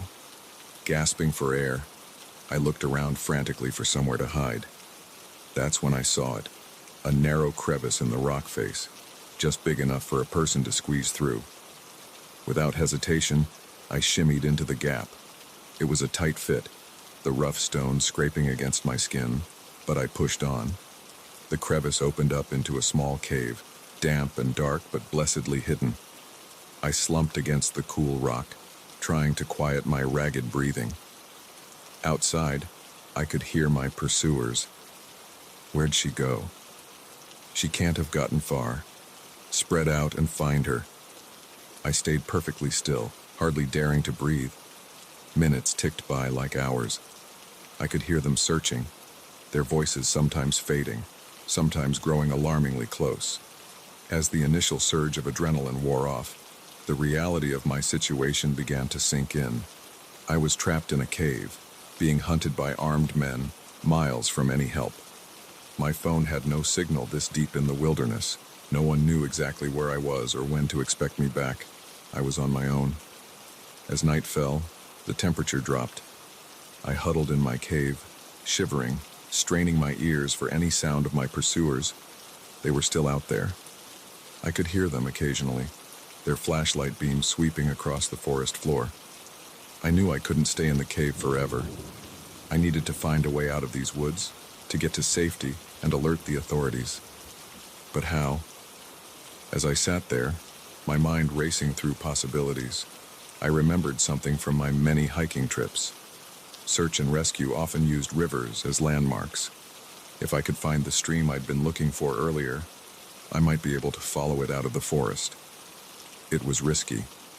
I'd have to leave the safety of my hiding spot and navigate in the dark. But it was the only plan I had. I waited until the forest had been quiet for a while, then slowly, painfully, squeezed out of the crevice. The night was pitch black, the canopy above blocking out any moonlight. I took a deep breath, oriented myself as best I could, and started moving. Every step was agonizing. I had to move slowly to avoid making noise, but every moment I was exposed felt like an eternity. More than once, I froze at the sound of a snapping twig or rustling leaves, sure I'd been discovered. After what felt like hours, I heard it, the faint sound of running water. Hope surged through me, giving me a second wind. I quickened my pace and following the sound. I was so focused on the stream that I almost missed the voices. I dropped to the ground just as a flashlight beam swept over the spot where I'd been standing. I'm telling you, I heard something. Probably just an animal. The girl's long gone by now. Boss ain't gonna like that. You know what was in those crates. If she talks... My breath caught in my throat. Whatever was in those crates, it was big. Big enough that these men were willing to kill to keep it secret. I lay there, barely breathing, as the men moved past me. Once I was sure they were gone, I crawled towards the stream, staying low to the ground. When I reached the water, I nearly cried with relief. It wasn't much, just a small creek really, but it was flowing downhill. Civilization would be downhill. I began to follow the stream, moving as quickly as I dared. The sound of the water masked my movements, and I made better time than I had in the forest. As the sky began to lighten with the first hints of dawn, I heard a sound that made my heart soar. Cars, a road. I was close to civilization. I quickened my pace, hope giving me strength I didn't know I had left. The trees began to thin, and suddenly, I was there. A 2-lane highway stretched out before me, blessedly empty in the early morning light. I wanted to collapse right there on the asphalt, but I knew I couldn't stop. Not yet. I needed to get help, to tell someone about what I'd seen. I started walking, my thumb out, praying for a car to come by. After what felt like an eternity, I saw headlights approaching. An old pickup truck slowed to a stop beside me. An elderly man peered out at me, concern etched on his weathered face. "You all right, miss? You look like you've been through hell." I probably looked a mess. Clothes torn, scratched and bruised, wild-eyed with exhaustion and fear. But at that moment, this kind stranger was the most beautiful sight I'd ever seen. "Please," I said, my voice hoarse from dehydration and fear. "I need help. I need to call the police." He didn't ask questions, just nodded and unlocked the passenger door. As we drove towards the nearest town, I told him an abbreviated version of what had happened. He listened silently, his knuckles white on the steering wheel. When we reached the local police station, he insisted on coming in with me. "Just to make sure you're okay," he said gruffly. The next few hours were a blur of questions and statements. Local police, then state troopers, then the FBI. I told my story over and over, marking locations on maps, describing what I'd seen in that clearing. They found the camp, but it had been abandoned. The crates, the weapons, the men, all gone. But they found enough evidence to corroborate my story. Bullet casings that matched the shots fired at me. Traces of whatever had been in those crates. Something highly illegal, they said, though they wouldn't give me details. As I sat in the police station, wrapped in a shock blanket and sipping bad coffee, the reality of what I'd been through began to sink in. I'd stumbled upon a major criminal operation. I'd been hunted, shot at, nearly killed, and I'd survived. The FBI agent in charge approached me, a look of grudging respect on his face. "You did good out there," he said. "Not many people would have made it out of those woods alive." I nodded, too exhausted to speak. He continued, "We're going to need to put you in protective custody for a while, just until we're sure it's safe." Part of me wanted to protest. I had a life, a job, friends and family who would worry. But a larger part of me knew he was right. The men in the woods were still out there, and they knew what I looked like. As I was led out of the station to a waiting SUV with tinted windows, I cast one last look at the mountains in the distance. They had always been a place of peace for me, a refuge from the stresses of everyday life. Now they loomed ominously, hiding dangers I'd never imagined. I didn't know what the future held. I didn't know if I'd ever feel safe in the wilderness again, but I did know one thing. I was alive. Against all odds, I'd survived.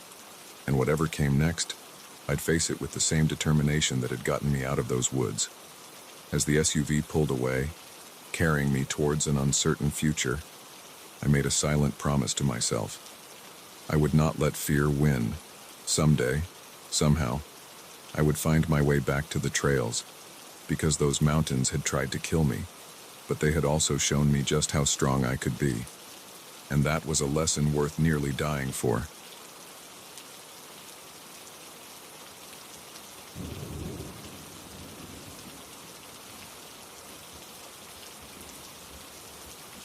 The flickering neon sign of the Stardust Motel should have been my first warning. But after 12 hours on the road, all I wanted was a bed and a hot shower. I had no idea that checking into room 13 would be the beginning of the longest night of my life. My name's Alex, and I'm a traveling salesman. Cheap motels and long stretches of highway are my second home. I've seen my fair share of dingy rooms and sketchy characters, but nothing could have prepared me for what happened that night at the Stardust. I pulled into the nearly empty parking lot around 11 p.m. The motel was one of those old-school, single-story places you see dotting the highways of rural America. Paint peeling, rust stains on the walls, but beggars can't be choosers when you're in the middle of nowhere. The office was dim, lit only by the glow of an ancient TV. Behind the counter sat a man who looked as old and worn as the motel itself. His roomy eyes fixed on me as I approached. "Need a room?" I said, stifling a yawn. He grunted, reaching for a key without taking his eyes off me. 25 cash. Checkout's at 11. I handed over the money, and he slid the key across the counter. Room 13. Great. "Anywhere to grab a bite around here?" I asked. He shook his head slowly. "Kitchen's closed. Vending machines busted. Nearest place is 30 miles down the road." Of course it was. I sighed, resigning myself to the granola bar and lukewarm water bottle in my car. As I turned to leave, the old man spoke again. "Word of advice, stranger. Lock your door. Don't open it for nobody." I paused, a chill running down my spine despite the stuffy warmth of the office. "Why's that?" He just stared at me, then turned back to his TV. Conversation over, I guess. Outside, the night seemed darker than before. The few streetlights in the parking lot cast sickly yellow pools on the cracked asphalt. I hurried to my room, suddenly eager to be behind a locked door. Room 13 was exactly what I expected. Faded wallpaper, a sagging bed, and a bathroom that had seen better days. But it was a place to rest my head, and that's all I needed. I took a quick shower, the water never quite getting hot enough, then settled into bed with my laptop. Might as well get some work done before turning in. I must have dozed off because the next thing I knew, I was jolted awake by a loud thump against my door. I sat up, heart racing, as another thump came, followed by the sound of scratching. "Hello?" I called out, my voice sounding small in the dark room. No response, man, just more scratching. I reached for my phone, ready to call the front desk, when I remembered the old man's warning. Don't open the door for nobody. The scratching stopped. I held my breath, straining to hear any sound. Then, a voice, low and gravelly. "Let me in. Please, I need help." Every instinct screamed at me to stay put, but what if someone really was in trouble? I slid out of bed, approaching the door cautiously. "Who's there?" I asked, my hand hovering over the doorknob. "Please." The voice came again, more urgent this time. "They're after me. I need to hide." Against my better judgment, I opened the door a crack, keeping the chain on. What I saw made my blood run cold. A man stood there, his face hidden in shadow. But what caught my attention was the dark stain spreading across his shirt. Blood. "Jesus," I breathed. "What happened to you?" He stumbled forward, pushing against the door. "Let me in. Quick." I hesitated for a split second, then made a decision I'd soon regret. I closed the door, unlatched the chain, and opened it fully. The man practically fell into the room. As he passed under the light, I got my first good look at him. He was younger than I expected, maybe early 30s, with wild eyes and a day's worth of stubble. The blood on his shirt was real. "All right." "Thank you," he gasped, leaning against the wall. "They almost had me." "Whose card they?" I asked, closing and locking the door. "What's going on? Should I call an ambulance?" He shook his head violently. "No, no police, no ambulance. They'll find me." I was about to press further when another knock came at the door. This one was different. 3 sharp raps in quick succession. The man's eyes widened in terror, Don't answer it, he hissed. Whatever you do, don't let them in. My heart was pounding so hard I could feel it in my throat. I approached the door slowly, trying to peer through the peephole, but it was too dark outside to see anything. Management, came a voice from the other side. We need to speak with you, sir. I looked back at the bleeding man, who was shaking his head frantically. Against my better judgment, I called out, Everything's fine. I'm trying to sleep. A pause. Then, Sir, we have reason to believe you're harboring a fugitive. Open the door now, or we'll be forced to enter. Fugitive. I turned to the man, who was now backing away towards the bathroom. What the hell have you gotten me into? I demanded. Before he could answer, there was a loud crash as the door burst open. 3 men rushed in, dressed in dark clothes that could have passed for uniforms in the dim light, but the guns in their hands were very real. On the ground, one of them shouted. Both of you now. I dropped to my knees, hands raised. The bleeding man made a dash for the bathroom, but one of the intruders caught him, slamming him against the wall. Please, I stammered. I don't know what's going on. He just asked for help. Shut up, snapped the one who seemed to be in charge. He turned to his companions. Search the room. Find it. As they tore the place apart, I stayed on the ground, my mind racing. What were they looking for? Who were these people? After a few minutes of fruitless searching, the leader grabbed the bleeding man by the collar. Where is it? He snarled. I don't have it, the man gasped. I swear, I don't. The leader backhanded him across the face. Don't lie to me, we tracked you here. Now where's the package? Package? My eyes darted to my laptop bag. Oh God, what if... One of the other men noticed my look. He grabbed the bag, dumping its contents onto the bed. Among my papers and cables tumbled out a small, wrapped parcel I'd never seen before. The leader's eyes lit up. Well, looks like our friend here made a delivery after all. The bleeding man sagged in defeat. I'm sorry, he muttered. I had no choice. The leader pocketed the package, then turned to me. As for you, I'm afraid you've seen too much. My blood ran cold. Wait, please, I begged. I don't know anything. I won't say a word, I swear.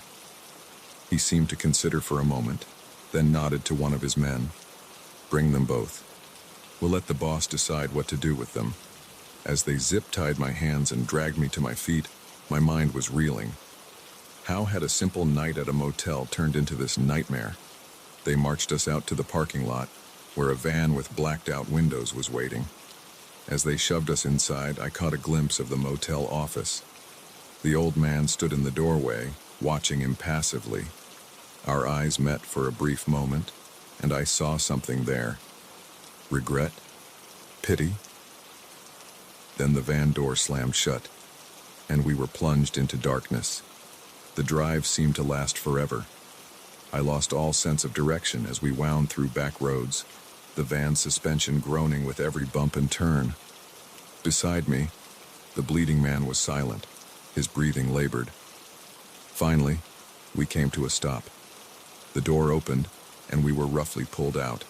We were in some kind of warehouse, dimly lit and filled with stacks of crates. A figure emerged from the shadows, a woman, impeccably dressed and radiating authority. The leader approached her, handing over the package. Well done, she said, her voice cool and composed. And these are our loose ends?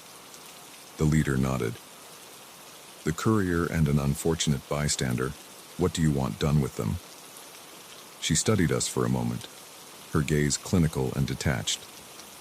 The courier knew the risks. As for the other, her eyes locked onto mine.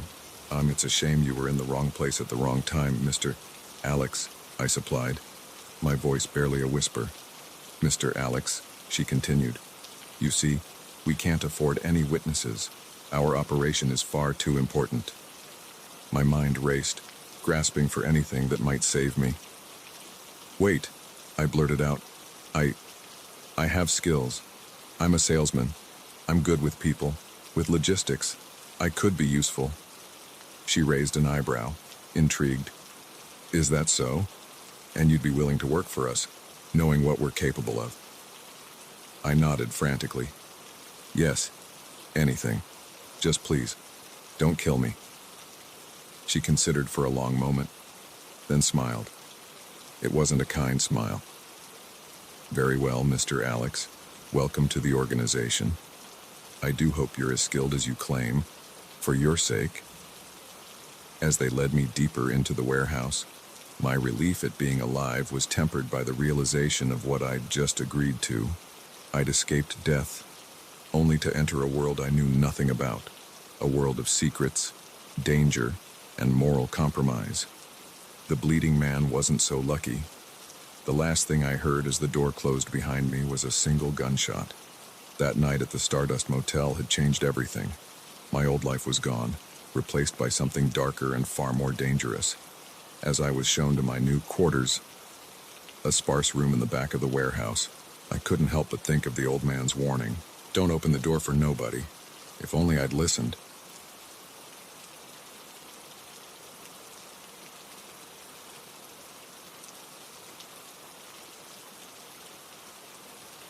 The rain was coming down in sheets, obscuring the lonely stretch of highway ahead. I never should have stopped to help that stranded motorist. But I did, and now I'm fighting for my life, praying I'll see the dawn. My name's Mike, and I'm just an ordinary guy who made one fatal mistake. I was driving home after a late shift at the factory, eager to get back to my wife and kids. The storm had been raging for hours, and I was looking forward to a hot shower in my warm bed. That's when I saw her, a woman standing next to a broken-down car, waving frantically. In retrospect, I should have known better. It was past midnight, in the middle of nowhere, but I've always been the type to lend a hand, and I couldn't bear the thought of leaving someone stranded in this weather. I pulled over, rolling down my window just enough to hear her over the pounding rain. "Oh, thank God," she cried, her blonde hair plastered to her face. "My car just died, and I have no cell service out here. Could you please help me?" I hesitated for a moment, but her pleading eyes and the ferocity of the storm won me over. "Hop in," I said. "We can drive to the next town and call for a tow." Relief washed over her face as she quickly got into the passenger seat. "Thank you so much," she said, shivering. "I'm Sarah." "Mike," I replied, pulling back onto the road. "There's a diner about 20 miles up ahead. We can stop there and get you some help." As we drove, Sarah chatted nervously, telling me about her job as a nurse and how she was heading home after visiting her sister. I nodded along, keeping my eyes on the treacherous road. Suddenly, Sarah gasped. "Oh no. I left my purse in my car. All my cards and ID are in there. Could we please go back?" I glanced at the clock. It was already so late, and the weather was only getting worse. But I couldn't just leave her stranded without her belongings. "All right," I sighed, looking for a place to turn around. "But let's make it quick." As I executed a careful U-turn, I failed to notice Sarah reaching into her jacket pocket. It wasn't until I felt something cold and hard pressing against my ribs that I realized how badly I'd messed up. "Keep driving," Sarah said, her voice now hard and cold. "And don't try anything stupid." My heart began to race as I gripped the steering wheel tighter. "What's going on? What do you want?" "Just drive," she snapped. "Take the next right." I did as I was told, my mind reeling. This couldn't be happening. Things like this didn't happen to guys like me. I was just a factory worker, a family man. I didn't have any enemies, didn't owe anyone money. Why me? We drove for what felt like hours, the rain never letting up. Sarah directed me down increasingly remote roads, deeper into the countryside. Finally, we pulled up to an old farmhouse, its windows dark and uninviting. "Park behind the barn," Sarah ordered. As soon as I cut the engine, the passenger door opened. A man appeared, his face hidden by the shadows and rain. He yanked me out of the car, quickly zip-tying my hands behind my back. "Good work, babe," he said to Sarah. "Let's get him inside before anyone drives by." They marched me into the farmhouse. shoving me down onto a rickety chair in what must have been the living room. A single bulb dangled from the ceiling, casting eerie shadows across the peeling wallpaper. "What do you want from me?" I asked, trying to keep the fear out of my voice. "I don't have any money if that's what this is about." The man chuckled, a sound devoid of any warmth. "Oh, this isn't about money, Mike. At least, not your money." Sarah perched on the arm of a moth-eaten couch, smirking. "You see, Mike, you're what we in the business call a good Samaritan. Always ready to help a damsel in distress. Makes you predictable, easy to manipulate." My blood ran cold as the reality of the situation sank in. This wasn't a random crime. They had targeted me specifically. But why? The man pulled up another chair, sitting down across from me. "Here's how this is going to work. You're going to call your lovely wife Karen and tell her that you've been in an accident. You need her to withdraw $50,000 from your joint account and bring it to a location we specify. No cops, no questions." I stared at him in disbelief. "Are you insane?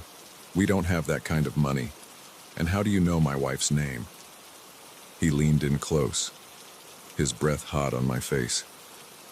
"We know everything about you, Mike. Your job at the factory, your 2 kids, Emily and Jason, the mortgage you're struggling to pay. We've been watching you for weeks." My mind raced, trying to process this information. How had I never noticed? How long had they been planning this? "Why me?" I managed to ask. Sarah laughed, a harsh, grating sound. "Why not you? Middle-class family man, steady job, good credit score. You're the perfect mark. Banks don't ask questions when people like you need a sudden loan." "But we can't get that much money," I protested.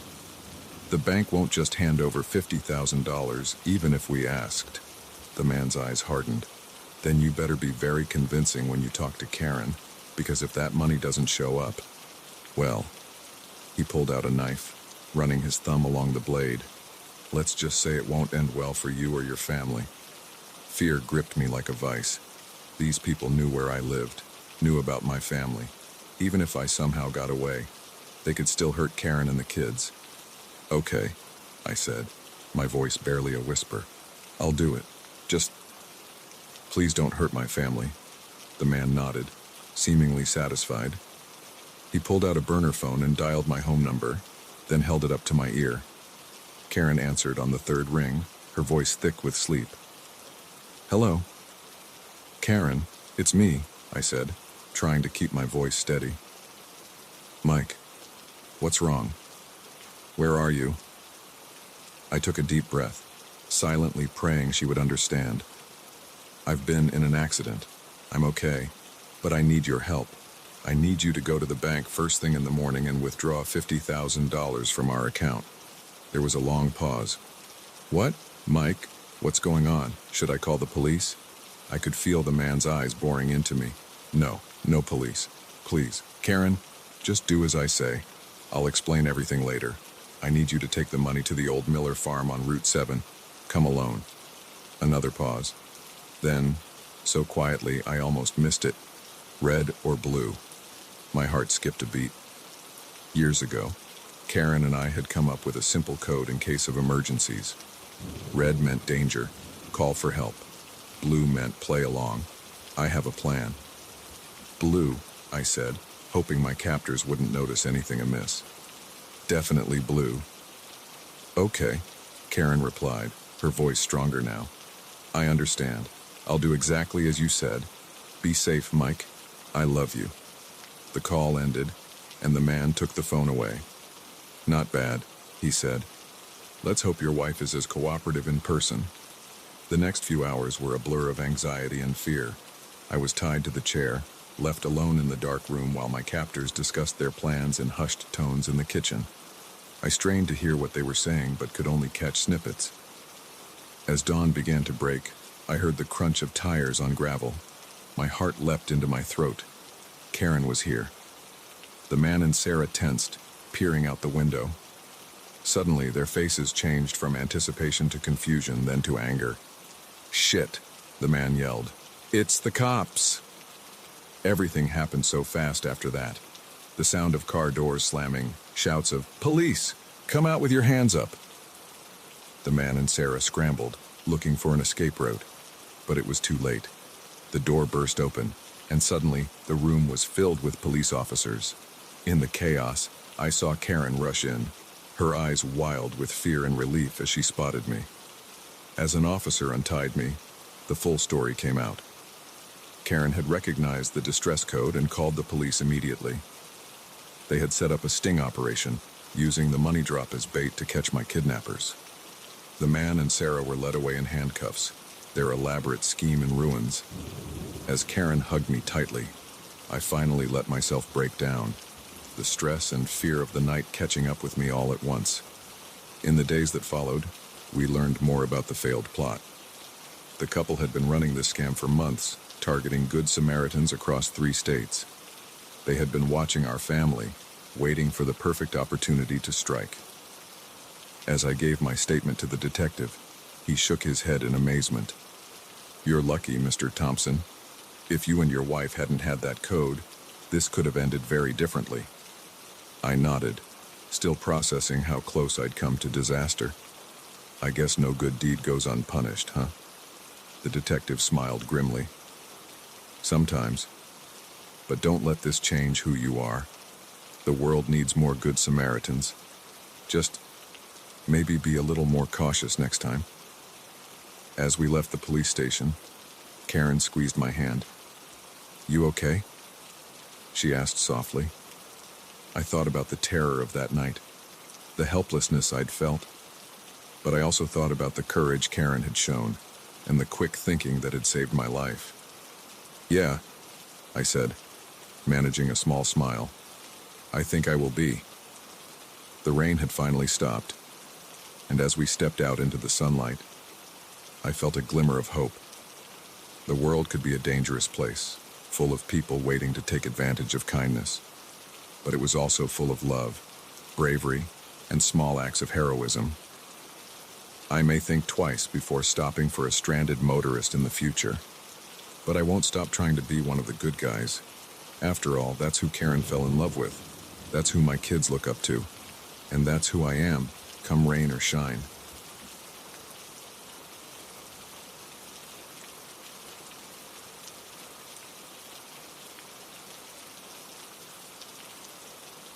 The moment I saw those vials of medication disappear into Nurse Samantha's pocket, I knew my quiet night shift had just become a waking nightmare. What I didn't know was that my discovery would plunge me into a world of corruption, danger, and betrayal that would test every ounce of courage I possessed. My name's Alex, and until that night, I was just another janitor at St. Mary's Hospital, invisible to most as I mopped floors and emptied trash cans. Now, I'm the whistleblower who brought down a multi-million-dollar drug ring, but getting here nearly cost me everything. It was a Tuesday night, or maybe Wednesday morning. The hours tend to blur together on the night shift. I was making my usual rounds on the 3rd floor, nodding to the occasional nurse or orderly. The fluorescent lights hummed overhead, casting that sickly glow that makes everyone look a little ghoulish at 3 a.m. I'd just turned the corner when I saw her. Nurse Samantha, a big woman with a reputation for being tough as nails, was standing by the medicine cabinet. Nothing unusual there, except for the way she kept glancing over her shoulder, her movements jerky and nervous. Curiosity got the better of me. I hung back, pretending to be very interested in a particularly stubborn floor stain. From the corner of my eye, I watched as Samantha quickly pocketed several vials of what I was pretty sure weren't aspirin. My heart skipped a beat. I'd seen enough TV to know what was going on here, but seeing it in real life, that was something else entirely. I must have made a noise, or maybe she just sensed she was being watched. Samantha's head snapped up, her eyes locking with mine. For a moment, we just stared at each other, the truth of what I'd witnessed hanging between us like a live wire. Then she smiled, and my blood ran cold. "Alex, isn't it?" she said, her voice honey-sweet, but her eyes hard as flint. Just the man I wanted to see. Could you come help me with something? Every instinct screamed at me to run. But where would I go? This was my job, my livelihood. And who would believe the night janitor over a respected nurse? So, like an idiot, I nodded and followed her into an empty patient room. The moment the door closed behind us, Samantha's demeanor changed. The sweet smile vanished, replaced by a snarl that made her look more animal than human. "Listen here, you little rat," she hissed, backing me against the wall. "You didn't see anything. Got it? And if you even think about opening your mouth, I'll make sure you regret it. Understand?" I nodded frantically, my heart pounding so hard I was sure she could hear it. "Yes, I understand. I didn't see nothing." She studied me for a moment, then stepped back, smoothing her scrubs. "Good. Now get back to work. And Alex, remember, I know where you live." With that chilling reminder, she left, leaving me alone in the room, shaking like a leaf. For the next few days, I tried to convince myself it was a one-time thing. Maybe Samantha was having personal problems. Maybe she was addicted herself. But deep down, I knew it was bigger than that. The way she'd threatened me, the confidence in her voice. This wasn't her first rodeo. I started paying more attention, noticing things I'd overlooked before. How certain nurses always seemed to be around when shipments of controlled substances arrived. How some patients' charts didn't quite add up. How often Samantha met with Dr. Reeves, the chief of surgery, in hushed conversations that stopped abruptly when anyone approached. It was like a veil had been lifted, and suddenly I could see the corruption that had been right under my nose all along. I knew I had to do something, but who could I trust? Going to the hospital administration seemed risky. What if they were in on it too? The police. But I had no real evidence. Just the word of a janitor against respected medical professionals. That's when I remembered Sarah, a young nurse who'd always been kind to me. She was new, only a few months on the job, and still had that idealistic gleam in her eye. If anyone would believe me, it would be her. I caught her alone in the break room one night, my hands shaking as I poured myself a cup of coffee I didn't really want. "Sarah," I said, trying to keep my voice steady. "Can I talk to you about something? It's important." She must have seen the fear in my eyes because her usual cheerful expression turned serious. "Of course, Alex. What's wrong?" I took a deep breath and told her everything. As I spoke, her eyes widened, a mix of shock and anger crossing her face. "We have to report she said when I finished. "This isn't just theft, Alex. Patients could be getting hurt." I nodded, relief washing over me. She believed me. I wasn't crazy. But how? Who do we tell? Sarah thought for a moment. "I have a friend in the DA's office. She deals with medical fraud cases. Let me reach out to her, see what she thinks we should do." For the first time since that night with Samantha, I felt a glimmer of hope. Maybe we could actually stop this. But our optimism was short-lived.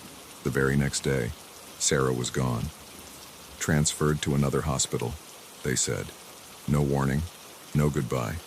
When I tried to call her, the number was disconnected. That's when the real fear set in. They knew, somehow, they knew we were onto them. The next few weeks were a nightmare. I jumped at every shadow, convinced I was being watched. Samantha seemed to be everywhere, her eyes following me with a mixture of suspicion and malice. I couldn't sleep, couldn't eat. The weight of what I knew was crushing me. I was seriously considering quitting, maybe even leaving town, when it happened. I was taking out the trash behind the hospital when I overheard voices, Dr. Reeves and a man I didn't recognize.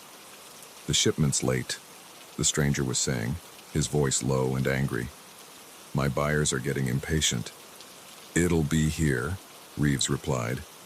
"We had to change our supplier after that nosy bitch nurse almost blew our cover, but it's under control now." My blood ran cold. Sarah. They'd gotten rid of her because of me. I must have made a noise, because suddenly they were looking in my direction.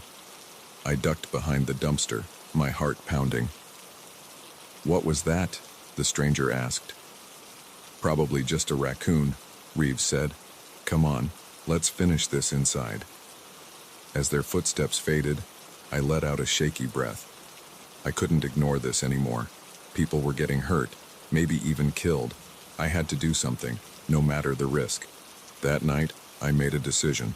I would gather evidence, document everything I could, and then I'd go to the police. Consequences be damned. For the next week, I became a ghost in the hospital. I used my access as a janitor to slip into offices after hours, taking photos of documents and eavesdropping on conversations. I noted shipment times, tracked which patients were receiving unusually high doses of certain medications. It was dangerous work. More than once I nearly got caught. But the thought of Sarah, of the patients being exploited, kept me going. Finally, I felt I had enough. I copied everything onto a USB drive and steeled myself for what I had to do next. As I was leaving the hospital that night, a hand grabbed my arm. I spun around, my heart in my throat, to find myself face to face with Samantha. Going somewhere, Alex? She asked, her grip painfully tight. Jay, just heading home, I stammered. Her eyes narrowed. Empty your pockets. For a moment, I considered making a run for it. But where would I go? Instead, I slowly reached into my pocket and pulled out the USB drive. Samantha's face contorted with rage. You stupid little... She never finished the sentence. At that moment, the parking lot erupted with noise and light. Police cars seemed to materialize out of nowhere. Officers pouring out with guns drawn. Freeze! Police! Samantha's grip on my arm loosened in shock, and I took the opportunity to wrench free. As an officer handcuffed her, another approached me. Alex Thompson, he asked. When I nodded, he continued. I'm Detective Johnson. We got an anonymous tip about what's been going on here. Said you had evidence for us. Still in a daze, I handed over the USB drive. As I watched Samantha being led away, along with Dr. Reeves and several others, the reality of what had just happened began to sink in. The next few weeks were a whirlwind of police interviews, grand jury testimonies, and media attention. The scale of the operation was even bigger than I'd imagined. Dozens of hospitals across 3 states, millions of dollars worth of drugs diverted and sold on the black market. Sarah resurfaced, safe and sound. She'd been the one to contact the police after she was forcibly transferred. Her friend in the DA's office had put her into a sort of unofficial witness protection. As the dust settled and the trials began, I found myself hailed as a hero, but I didn't feel like one. I was just a guy who'd stumbled onto something wrong and decided to do something about it. The hospital offered me a promotion, but I turned it down. After everything that had happened, the sterile halls and beeping machines held too many bad memories. Instead, I decided to go back to school. Maybe become a patient advocate or work in hospital administration. Use what I'd learned to help prevent something like this from happening again. As I packed up my small office in the hospital basement for the last time, Sarah stopped by. Oh, she said, leaning against the door frame. Most people would have just kept their heads down, pretended they didn't see anything. I shrugged, a little embarrassed by her praise. I couldn't live with myself if I'd done that. Besides, I had help. You're the real hero here. She smiled, shaking her head. We both did what was right. That's all. As we walked out of the hospital together, the sun warm on our faces, I felt a weight lift off my shoulders. The nightmare was over. And though the road ahead was uncertain, I knew that whatever challenges came my way, I'd face them with the same courage and conviction that had gotten me through this ordeal. Sometimes, being a hero isn't about grand gestures or superpowers. Sometimes, it's just about being willing to stand up and say, "This is wrong," when everyone else is looking the other way. And maybe, just maybe, that's enough to change the world.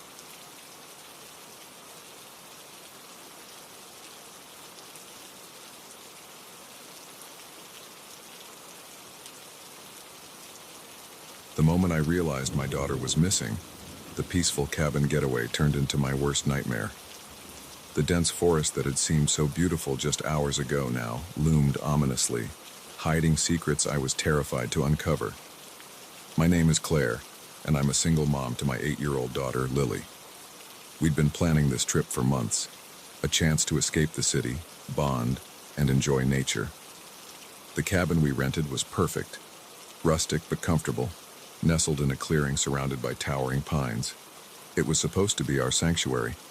Instead, it became the starting point of the most harrowing 48 hours of my life. We arrived on a Friday afternoon, the late summer sun casting long shadows across the forest floor. Lily was ecstatic, running from room to room in the cabin, her laughter echoing off the wooden walls. We spent that first evening exploring the nearby trails, roasting marshmallows over a campfire gear and stargazing. It was everything I'd hoped for. The next morning, I woke to the smell of pine and the gentle rustling of leaves outside our window. Lily was still asleep, her blonde curls splayed across the pillow. I decided to let her rest while I made breakfast. As I stood at the small kitchenette, flipping pancakes and humming softly, I heard Lily's footsteps behind me. "Morning, sleepyhead," I said, turning with a smile. But the room was empty. "Lily!" I called out, moving towards her bedroom. No answer. I checked every room, my heart rate increasing with each empty space I encountered. She wasn't in the cabin. Trying to quell the panic rising in my chest, I stepped outside onto the porch. "Lily!" I shouted, my voice echoing through the trees. Nothing but birdsong answered me. That's when I saw it. Lily's favorite stuffed rabbit, Mr. Flopsy, lying in the dirt near the tree line. She never went anywhere without that rabbit. The realization hit me like a physical blow. Lily was gone. The next few hours passed in a blur of frantic searching and desperate phone calls. The local sheriff arrived with a small search party, but their grim faces told me what I already knew. Finding a little girl in these vast woods would be like finding a needle in a haystack. "Mrs. Thompson," Sheriff Brooks said, his weathered face etched with concern, "I know this is difficult, but I need you to think. Did Lily say anything about wanting to explore on her own? Did you notice anyone suspicious in the area?" I shook my head, trying to focus through the fog of fear. "No, nothing. She knows not to wander off. She wouldn't just leave, especially without Mr. Flopsy." I clutched the dirty stuffed animal to my chest, as if it could somehow bring Lily back. As the sun began to set, casting an orange glow through the trees, the sheriff approached me again. "Mrs. Thompson, we're going to have to suspend the search until morning. It's too dangerous in these woods after dark." "What? No," I protested, my voice rising hysterically. "She's out there alone. She must be so scared. We can't just stop looking." The sheriff placed a hand on my shoulder, his eyes sympathetic but firm. "I understand, but we can't risk losing anyone else. We'll resume at first light with additional resources. Please, try to get some rest. We'll need you sharp tomorrow." Rest? How could I possibly rest when my baby was out there somewhere? As the search party packed up and the sheriff's car disappeared down the dirt road, I found myself alone in the suddenly too quiet cabin. The walls seemed to close in on me, every creak and groan of the old wood sounding like an accusation. How could I have let this happen? I paced the small living room, alternating between bouts of tears and frantic planning. Should I go out searching on my own? But what if Lily came back and I wasn't here? The rational part of my brain knew the sheriff was right. Searching these woods at night would be suicide. But the mother in me screamed to do something, anything.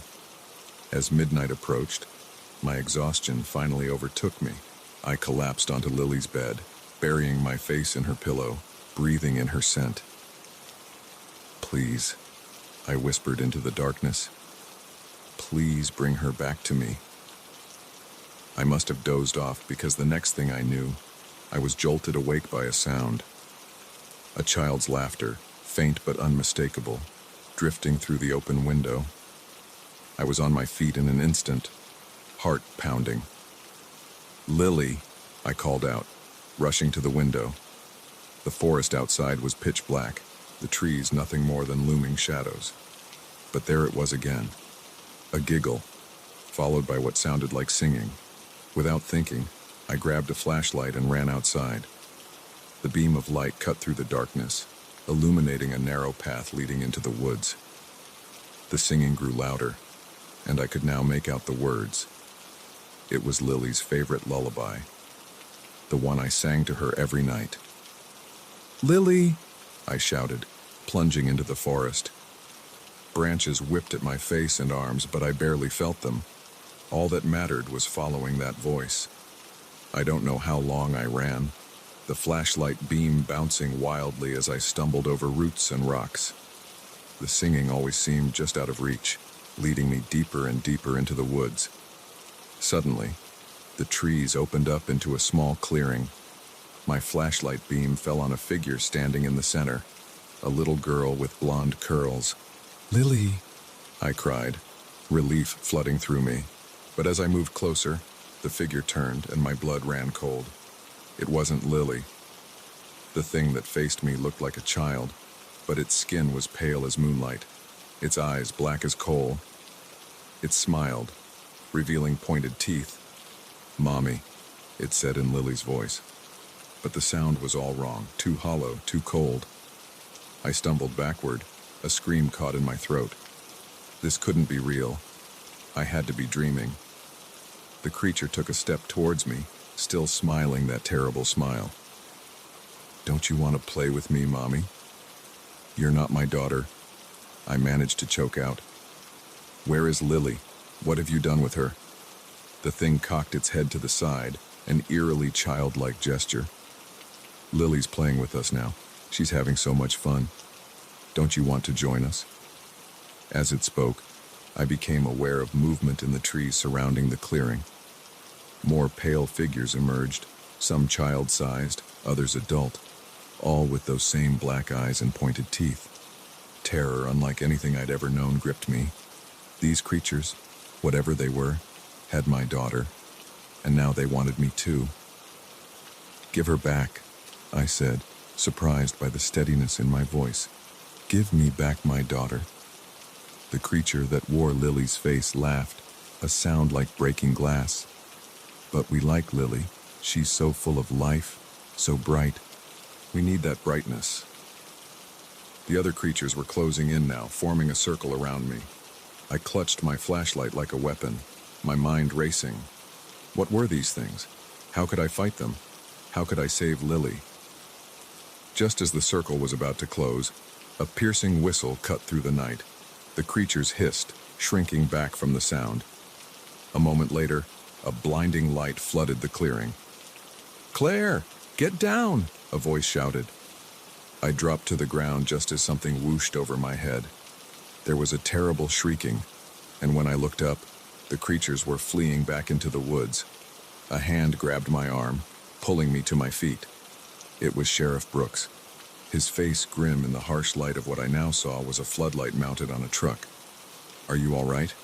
he asked, his eyes scanning the tree line warily. I nodded, still too shocked to speak. "We need to get you out of here," he said, leading me towards the truck. "It's not safe." As we drove back to the cabin, the sheriff explained. The woods were home to something ancient and malevolent, something that fed on the life force of the young and innocent. They took children, luring them away with false promises and familiar voices. "We've known about them for generations," he said, his voice heavy with regret. "We try to keep people away, but sometimes—" "Lily," I whispered, fresh tears spilling down my cheeks. "Is she—" The sheriff's grip tightened on the steering wheel. "There's still hope. They don't take the children right away. They play with them first, draw out their energy slowly. If we can find where they're keeping her in the next 24 hours, we might be able to save her." The next day was a blur of activity. The sheriff called in reinforcements, not just more officers, but people he called specialists. They arrived with strange equipment and ancient-looking books, speaking in hushed tones about ley lines and dimensional weak points.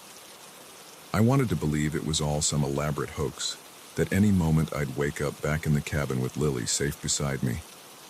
But the memory of those black eyes and pointed teeth was burned into my mind. This was real, as impossible as it seemed. As the sun began to set, the specialists pinpointed a location deep in the woods where they believed the entrance to the creature's realm would appear. Armed with an array of weapons both modern and mystical, our group set out. The forest seemed different now, more alive, watching our every move. Strange whispers echoed between the trees, and more than once I caught glimpses of pale figures darting just out of sight. Finally, we reached a small cave entrance, half hidden behind a curtain of vines. The air around it shimmered strangely, and I could hear faint, otherworldly music drifting out. "This is it," one of the specialists said. "The gateway will open at midnight. We'll have exactly 1 hour to find the girl and get out before it closes again." I stepped forward, my heart pounding but my resolve firm. "I'm going in. She's my daughter." The sheriff nodded, handing me a strange, glowing amulet. "Wear this. It'll protect you from their glamours. And take this." He pressed a wicked-looking iron knife into my hand. "Iron burns them. Use it if you have to." As midnight struck, the cave mouth seemed to waver and expand. Beyond it, I could see a twisted version of the forest, bathed in an eerie, phosphorescent light. Taking a deep breath, I stepped through. What followed was like something out of a nightmare. The forest on the other side was alive in the worst way possible. Trees reached out with gnarled branches, trying to snatch at us. The ground itself seemed to shift and breathe beneath our feet. And everywhere, those creatures watched us with their black eyes, always just out of reach, laughing and calling out with the voices of lost children. We fought our way through their tricks and traps, the specialists using their strange devices to guide us towards where they believed the children were kept. Every step was a battle, but the thought of Lily kept me going. Finally, we reached a large and hollow tree. Inside, suspended in glowing cocoons, were dozens of children, and there, right in the center, was Lily. "Mommy," she called out weakly as I cut her free. "I knew you'd come." Clutching her to my chest, we ran. The creatures, realizing their prey was escaping, attacked in force. It was chaos, flashing lights, inhuman shrieks, the smell of burning flesh as iron and magic did their work.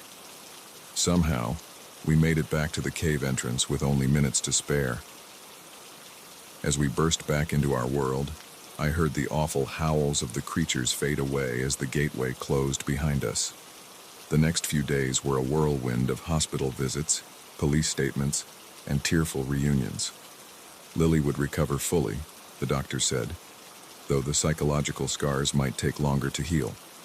As for me, I know I'll never look at a forest the same way again. The world is stranger and more dangerous than I ever imagined. But it's also full of brave people willing to fight the darkness, to protect the innocent. We never went back to that cabin, but sometimes, on dark nights, I think I hear faint laughter on the wind, and I hold Lily a little tighter, grateful for every moment I have with her. Because now I know the truth. There are things in this world that hunger for the brightness of children. And as a mother, it's my job to stand against the darkness, no matter what form it takes.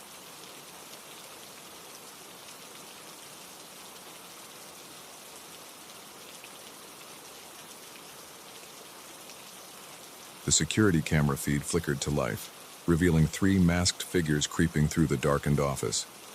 In that moment, I realized my boring night shift had just become a fight for survival.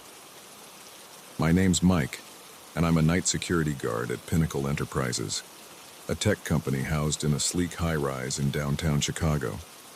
Most nights, my biggest challenge is staying awake. But tonight, I'm trapped in a building with armed intruders, limited resources, and no backup. This is the story of how I outwitted a crew of professional thieves and lived to tell the tale. It started like any other night. I arrived at 10 p.m., relieved the day shift guard, and settled in for my usual routine of monitoring security feeds and making hourly rounds. The building was always eerily quiet at night, just the hum of electronics and the occasional whir of the HVAC system. Around 2 a.m., I was on my third cup of coffee, idly flipping through camera feeds, when something caught my eye. A shadow moved across the lobby camera where there shouldn't have been any movement. I leaned in, squinting at the screen. There it was again, definitely a person, trying to stay out of the camera's main field of view. My heart rate picked up. This wasn't some employee working late.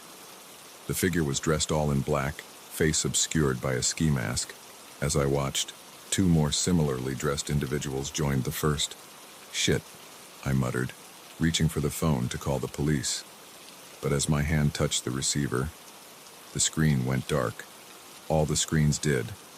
The entire security system had just gone offline. These weren't amateurs. They had somehow cut the building's main power and the backup generator hadn't kicked in. I was flying blind. I took a deep breath, trying to calm my racing thoughts. I had 2 choices. I could try to get out of the building and call for help, or I could stay and try to stop whatever was happening. The smart thing would be to leave. But something inside me couldn't just walk away. I checked my equipment. Flashlight, radio, now useless without power, pepper spray, and a baton. Not exactly an arsenal, but it would have to do. I knew the building layout like the back of my hand. That would have to be my advantage. Quietly, I slipped out of the security office and into the darkened hallway. The emergency lights cast an eerie glow, creating more shadows than illumination. I could hear muffled voices and footsteps coming from the direction of the executive offices on the top floor. I made my way to the stairwell, careful to avoid the squeaky spots I'd noted during my nightly rounds. As I climbed, my mind raced. What were they after? Pinnacle dealt in cutting-edge AI technology. Their servers probably held millions in intellectual property. I reached the top floor landing and peered through the small window in the stairwell door. 2 of the intruders were working on the lock to the CEO's office while the third stood guard, a nasty-looking gun in his hands. My mouth went dry. This was real. These guys weren't messing around. For a moment, I considered retreating, finding a place to hide until they left. But then, I thought about all the people whose livelihoods depended on what was in those servers. I couldn't just let these thieves walk away with it. I needed a distraction, something to split them up. My eyes fell on the fire alarm on the wall. It was powered by a separate battery system. Perfect. I took a deep breath, steeling myself for what I was about to do. Then I pulled the alarm. The sudden, piercing wail shattered the silence. Through the door's window, I saw the intruders jump, looking around wildly. The leader gestured frantically, and they split up, one heading towards the stairs where I was, the other 2 continuing to work on the office door. I pressed myself against the wall beside the door, heart pounding so loud I was sure they'd hear it over the alarm. The door burst open and the masked figure rushed in. As he passed, I struck, swinging my baton with all my might at the back of his knee. He went down with a cry of pain, his gun skittering across the floor. Before he could recover, I was on him, using zip ties from my belt to secure his hands behind his back. 1 down, 2 to go. I grabbed the fallen gun, checking to make sure the safety was off. I'm no marksman, but I know how to handle a firearm. The weight of it in my hand was reassuring. Keeping low, I crept down the hallway towards the CEO's office. The alarm was still blaring, but I could hear the sound of breaking glass over it. They must have given up on picking the lock and decided on a more direct approach. I reached the corner and risked a quick glance around it. The 2 remaining intruders were inside the office now. I could see the glow of a laptop screen.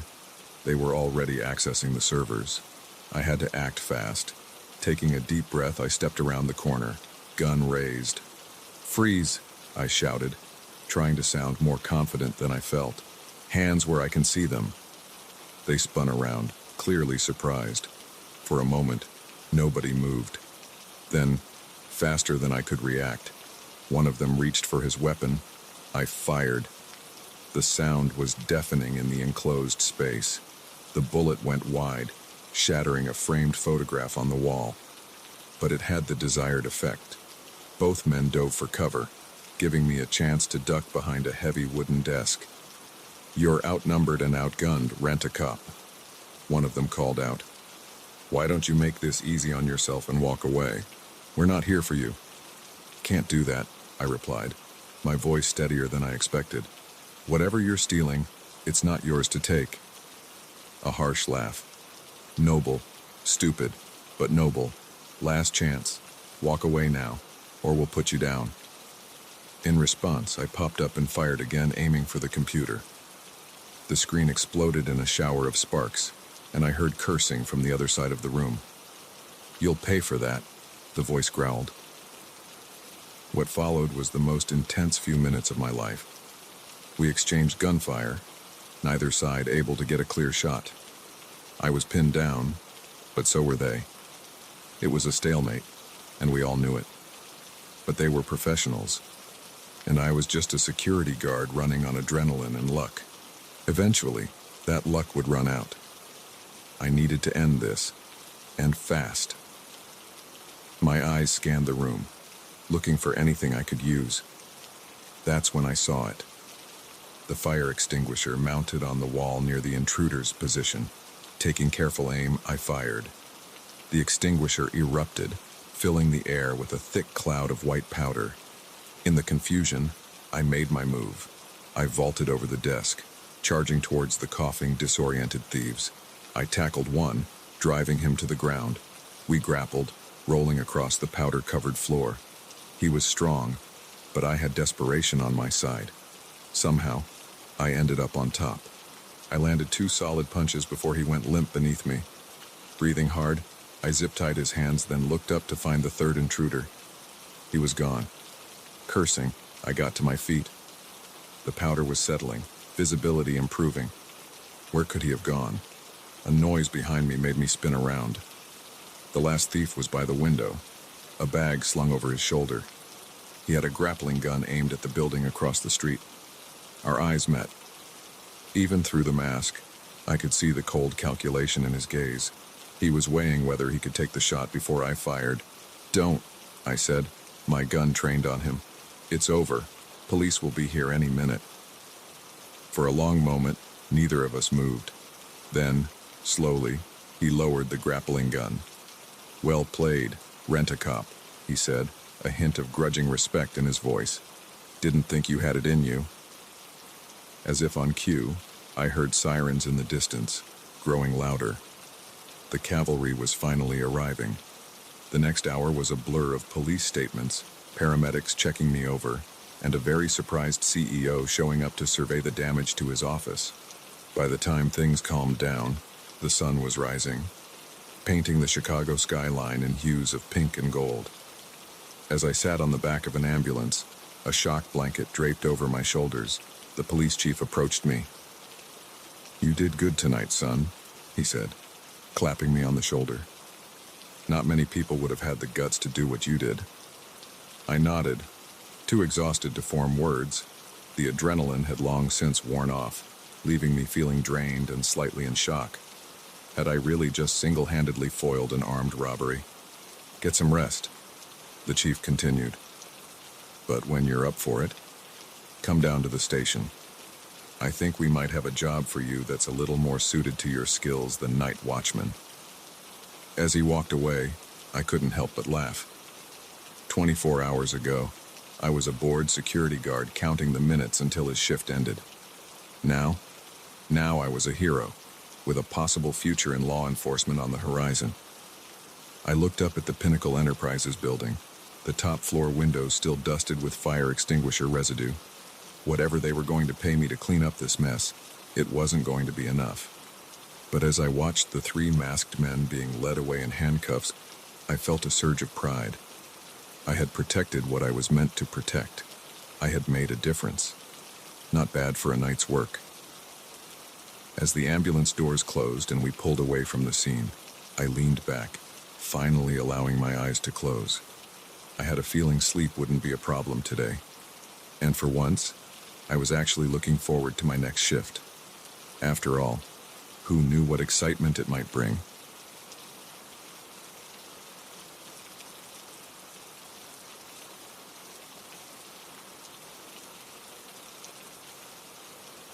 The moment we crossed the town line of Millbrook, I knew we'd made a terrible mistake. The fog that had forced us off the highway seemed to thicken, swallowing our car whole. Little did we know, we were driving straight into a nightmare from which we might never escape. My name's Jack, and what was supposed to be a fun family road trip turned into a fight for survival in a town that shouldn't exist. It all started when my wife, Sarah, our two kids, Emma, 14, and Liam, 10, and I decided to drive to my parents' a place for their 40th anniversary. We'd made this trip a dozen times before, always sticking to the main highway. But this time, a freak summer storm forced us to seek an alternate route. "Dad, I think we're lost," Emma said from the back seat, her eyes glued to her now useless phone. No signal. Great. "We're not lost, honey," I replied, trying to sound more confident than I felt. "We're just taking the scenic route." Sarah shot me a look that said she wasn't buying it either. The GPS had gone haywire about an hour ago, right around the time the storm hit. Now, we were relying on an old paper map and my questionable sense of direction. As we crawled through the fog, headlights barely penetrating the gloom, a sign loomed out of the darkness. "Welcome to Millbrook, where time stands still." "Oh, thank God," Sarah sighed. "Maybe we can stop and ask for directions." I nodded, relief washing over me. A few minutes later, we rolled into what looked like the town's main street. Despite it being only 7 p.m., the place was eerily quiet. No pedestrians, no other cars, just rows of quaint shops and houses that looked like they belonged in the 1950s. "This is weird," Liam piped up, pressing his face against the window. "It's like we drove into an old movie." I had to agree. Something about this place felt off, but I couldn't put my finger on what. As we approached what looked like a diner, I decided to pull over. Maybe someone inside could point us in the right direction. "I'll just pop in and ask for directions," I told Sarah. "Won't be a minute." As I stepped out of the car, the air felt strange, heavy, almost oppressive. The fog seemed to cling to me, damp and cold despite the summer heat. The neon open. Sign in the diner window flickered weakly. I pushed open the door, a little bell announcing my arrival. Inside, a handful of patrons turned to look at me. Their stares were intense, unblinking. I felt like an insect under a microscope. Hi," I said, approaching the counter where a middle-aged waitress stood, perfectly still. "We're a bit lost. Could you point us back to Highway 16? The waitress tilted her head, her movement almost mechanical. "Highway 16? Never heard of it, stranger. Why don't you and your family come in for a bite? You look tired. A good meal will do you good." Her smile didn't reach her eyes, which remained cold and calculating. A shiver ran down my spine. "Thanks, but we really need to get going. If you could just—" "I insist." She cut me off, her voice taking on a steely edge. "We don't get many visitors in Millbrook. It would be rude to leave so soon." The other patrons were standing now, moving towards me with an eerie synchronicity. Their faces were blank, emotionless. I backed towards the door. "Right, well, thanks anyway," I stammered, fumbling for the handle. As I burst out of the diner, I could have sworn I heard the waitress say, "You can check out any time you like him, but you can never leave." I ran back to the car, my heart pounding. "We need to go, now." Sarah must have seen the panic in my eyes because she didn't argue. I gunned the engine, tires squealing as we took off down the empty street. "Dad, what's going on?" Emma asked, her voice trembling. "I don't know, sweetheart, but something's not right here. We need to find a way out of this town." As we drove, I noticed more unsettling details. All the clocks in town seemed to be stuck at 7:13. The few people we saw moved in strange, jerky motions, like marionettes on strings. And no matter which turn we took, we always seemed to end up back on that same main street. "Jack, look," Sarah gasped, pointing ahead. Through the fog, we could see the "Welcome to Millbrook" sign, but we were driving out of town, not in. Impossible. I slammed on the brakes, my mind reeling. This can't be happening. Maybe we should ask someone else for help, Sarah suggested, but her voice lacked conviction. I shook my head. No. Did you see the way they looked at us? Like they wanted to eat us or something? We need to figure this out ourselves. We decided to park the car and try to find a way out on foot. Maybe we'd have better luck spotting an exit without the fog pressing in on all sides. I grabbed a tire iron from the trunk, just in case. Sarah gave me a look but didn't object. Stay close, I told the kids as we set off down the sidewalk. The fog seemed to part just enough for us to see a few feet ahead, then close behind us like a curtain. It was as if the town itself was alive, watching our every move. We walked for what felt like hours, but the hands on my watch never moved past 7:13. The streets were a maze, each turn leading us back to where we started. Panic was starting to set in. Mom, Dad, look, Liam suddenly exclaimed, pointing down an alley we'd passed a dozen times before. But this time, something was different. A faint blue glow pulsed at the far end, barely visible through the fog. Should we check it out? Sarah asked, gripping my arm tightly. I nodded. It's the only thing that's changed. It has to mean something. As we approached the light, the air grew colder. The hairs on the back of my neck stood up. Something was very wrong here, but it was also our only lead. The source of the glow turned out to be an old television set, sitting incongruously in the middle of the alley. On its screen, a man in a 1950s suit smiled at us. "Welcome, travelers," he said, his voice tinny through the ancient speakers. "You've found the heart of Millbrook. Are you enjoying your stay?" "Who are you?" I demanded. "What is this place?" The man's smile widened, showing too many teeth. "Millbrook is a special place, a place where time stands still, where the outside world can't touch us. You should be honored. We don't invite just anyone to join our little family." "We don't want to join anything," Sarah said, her voice shaking. "We just want to leave." The man's expression darkened. "Leave? Oh, I'm afraid that's not possible. You see, Millbrook needs new blood every now and then, to keep things fresh." A chill ran down my spine as the implications of his words sank in. "You can't keep us here," I said, gripping the tire iron tighter. "Can't I?" The man laughed. It was a horrible sound, like metal scraping on metal. "Look around you. You're already trapped. The longer you stay, the more you'll become like us. Part of the town. Forever." As if on cue, I noticed a strange sensation in my limbs. They felt heavy, sluggish. I looked down into my horror, saw my skin taking on a waxy, artificial sheen. "No!" I shouted, smashing the tire iron into the TV screen. The image flickered, distorted, but the man's laughter continued. "Run!" I yelled to my family. "Back to the car, now!" We took off down the alley, the laughter echoing behind us. As we ran, I noticed the town changing. Buildings shifted and warped. Streets rearranged themselves. The few townspeople we saw were transforming too, their features melting like candle wax, revealing something inhuman underneath. By some miracle, we found our car where we'd left it. As we piled in, I saw a crowd of not quite people emerging from the fog, moving towards us with unnatural speed. I gunned the engine, not caring which direction we went as long as it was away from here. The townspeople threw themselves at the car, their hands leaving smears on the windows. I plowed through them, feeling sick as they crunched under the wheels.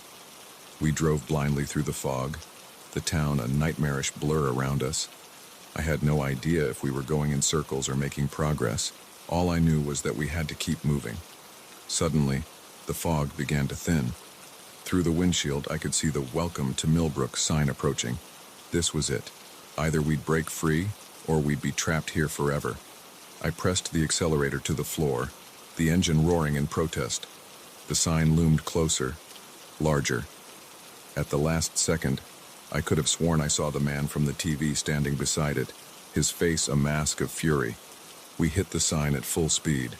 There was a moment of resistance, like pushing through a membrane, and then we were through. The fog vanished as if it had never existed. Ahead of us stretched the highway, blessedly normal and fog-free. In the rearview mirror, there was no sign of Millbrook, just empty fields. We drove in stunned silence for several miles before I finally pulled over. We all sat there, breathing heavily, trying to process what had just happened. Was that real? Emma finally asked, her voice small. I looked at Sarah, saw the same shell-shocked expression I knew was on my own face. I don't know, I admitted. But whatever it was, we got away. As we continued our journey, now sticking firmly to the main highway, I couldn't shake the feeling that we'd brushed up against something beyond our understanding. A pocket of reality where the normal rules didn't apply. I also knew that I'd never take an unmarked exit again. Some detours, once taken, can never be undone. And some towns, once entered, never let you go. We made it to my parents' house late that night. We never told them what happened. How could we? But from that day on, our family shared a bond forged in the crucible of that impossible town. A reminder that in this world, there are still dark corners where logic fails and nightmares come to life. And somewhere out there, hidden in the fog, Millbrook waits, hungry for its next visitors.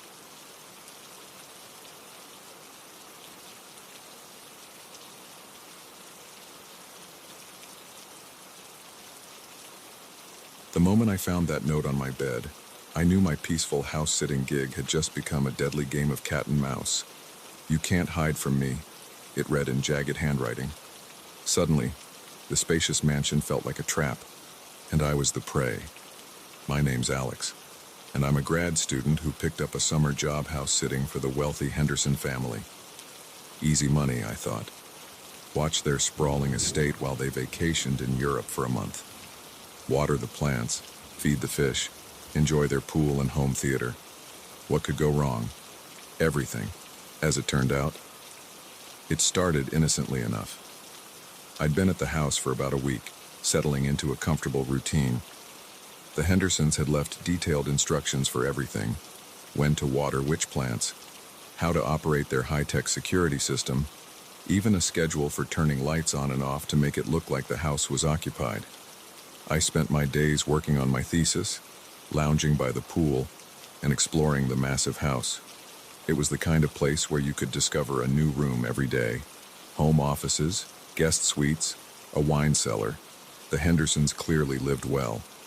It was on day 8 that things started to feel off. I was in the kitchen, making dinner, when I heard a noise from upstairs. A thud, like something heavy being dropped. I froze, spatula in hand, straining to listen.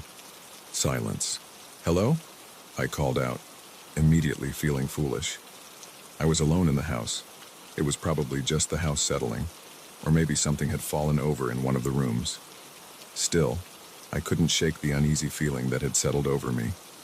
I turned off the stove and slowly made my way upstairs, my heart pounding in my chest. The upper floor was dark, the hallway stretching out before me like the mouth of some great beast. I flicked on lights as I went, peering into each room. Nothing seemed out of place. No fallen objects, no open windows. Everything was exactly as it should be. I was about to head back downstairs, chalking it up to an overactive imagination, when I noticed something. The door to Mr. Henderson's study was ajar. I was sure I'd closed it earlier. I always kept it shut because their cat, Mittens, liked to claw at the expensive leather furniture. With a trembling hand, I pushed the door open wider. The room looked undisturbed at first glance, but then I saw it.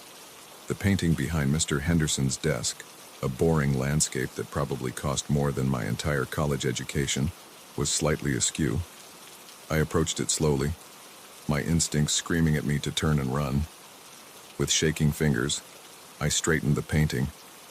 As I did, I noticed a slight depression in the wall behind it. A safe. Of course, the Hendersons would have a hidden safe. but it wasn't fully closed. A sliver of darkness showed where the door hadn't quite shut. My mind raced. Had I accidentally opened it somehow? No, I'd never even known it was there, which meant someone else had been in this room.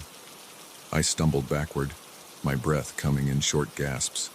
I had to call the police. I had to get out of here. I turned to run and collided with a solid mass that hadn't been there a moment ago. I screamed, lashing out blindly. My fist connected with something, and I heard a grunt of pain. Adrenaline surging. I shoved past the figure and bolted for the door. I made it halfway down the stairs before a hand grabbed my ankle. I went down hard, my chin slamming into a step. Stars exploded in my vision as I tasted blood. "Not so fast," a gruff voice said. A man's voice, unfamiliar and cold. I kicked out wildly, feeling a surge of satisfaction as my foot connected with something soft.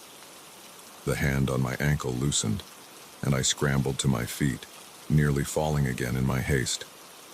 I ran for the front door, fumbling with the locks. Just as I got it open, a weight slammed into me from behind, sending us both sprawling onto the porch. We grappled there on the expensive stonework, me fighting with the desperation of prey, him with the calculated moves of a predator. He was bigger than me, stronger, but I had surprise on my side. He clearly hadn't expected me to put up such a fight. I managed to land an elbow to his solar plexus, hearing the whoosh of air leave his lungs. It gave me just enough time to break free and run. The grounds of the Henderson estate were vast and meticulously landscaped. In the fading evening light, the neatly trimmed hedges and winding paths became a maze. I ran blindly, my only thought to put as much distance between myself and my attacker as possible. I could hear him behind me, recovering quickly and giving chase. His footsteps pounded on the gravel path, getting closer with each passing second. In desperation, I veered off the path, crashing through a carefully manicured flower bed and into a dense cluster of trees. Branches whipped at my face as I ran, but I didn't slow down. Eventually, I couldn't hear the footsteps anymore. I allowed myself to slow, gulping in great lungfuls of air. My whole body ached, and I could feel blood trickling from scrapes on my arms and face. As my breathing steadied, I tried to take stock of my situation. I was somewhere in the wooded area at the edge of the Henderson property. I had no phone. It was still charging in the kitchen. No idea which direction led back to the house or to the road. And somewhere out there, a man who wanted to do God knows what to me was searching. I needed a plan. First things first, I needed to find a way to call for help. The Hendersons had neighbors, though the nearest house was a good quarter-mile away. If I could make it there. A twig snapped somewhere to my left. I froze, barely daring to breathe. "I know you're out here," the man's voice called out, sounding far too close for comfort. "You're only making this harder on yourself." I stayed perfectly still, praying he wouldn't spot me in the growing darkness. "You saw something you shouldn't have," he continued. "But we can work this out. Just come out and we'll talk." Fat chance of that. I'd seen enough movies to know how that talk would end. As quietly as I could, I began to move away from his voice. Each step was agonizingly slow, carefully placing my feet to avoid making noise. I'd made it about 20 feet when my foot came down on something that definitely wasn't forest floor. It was smooth, cool, metal. I looked down and nearly cried with relief. A maintenance hatch for the estate sprinkler system, and next to it, a service phone for the landscapers. With shaking hands, I pried open the box containing the phone. "Please work, please work." I silently pleaded as I lifted the receiver to my ear. A dial tone. I could have wept. I dialed 911, my eyes scanning the darkness around me. The dispatcher answered, and I quickly whispered my situation and location. "Help is on the way," she assured me. "Warren, stay on the line with me if you can." I was about to respond when a hand clamped over my mouth. The phone was ripped away, and I heard it smash against a tree. "Clever girl," the man hissed in my ear, but not clever enough. I drove my elbow back, catching him in the ribs. He grunted but didn't let go. I thrashed wildly, kicking and clawing at any part of him I could reach. We went down in a tangle of limbs, rolling across the forest floor. I ended up on top, straddling him. Without thinking, I grabbed a rock and brought it down hard on his head. The man went limp beneath me. For a terrifying moment, I thought I'd killed him. But then I saw his chest rise and fall, just unconscious. I scrambled off him, my whole body shaking. In the distance, I could hear sirens. Help was coming. I'd done it. I'd survived. The next few hours passed in a blur. Police swarming the property, paramedics checking me over, detectives taking my statement. The man, it turned out, was a professional thief who had been casing the Henderson house for weeks. He'd been after some rare coins in the safe, coins I hadn't even known existed. As the adrenaline wore off, the reality of what had happened began to sink in. I'd been in real danger. I could have died, but I hadn't. I'd fought back. I'd outsmarted him. I'd survived. The Hendersons cut their vacation short, flying back the next day. They were horrified at what had happened, but grateful that I was okay and that I'd prevented the theft. They offered me a generous bonus, which I accepted gratefully. Grad school isn't cheap, after all. I didn't stay at the house again. Couldn't, really. Every shadow seemed to hide a threat, every creak of the house a potential attacker. But as I packed up my things, I caught a glimpse of myself in the mirror. There were cuts and bruises, sure. But there was something else too. A steeliness in my eyes that hadn't been there before. A newfound confidence. I'd faced my worst fear and come out the other side. Whatever life threw at me next, I knew I could handle it. As I drove away from the Henderson estate for the last time, I felt a mix of emotions. Relief, certainly. Lingering fear, but also pride. I'd taken on a hardened criminal and won. Not bad for a grad student on a summer job. I don't think I'll be house-sitting again anytime soon, but I will be taking some self-defense classes, and maybe looking into home security systems for my own apartment. Because if there's one thing I've learned, it's that you never know when you might need to fight for your life. And when that moment comes, you'd better be ready.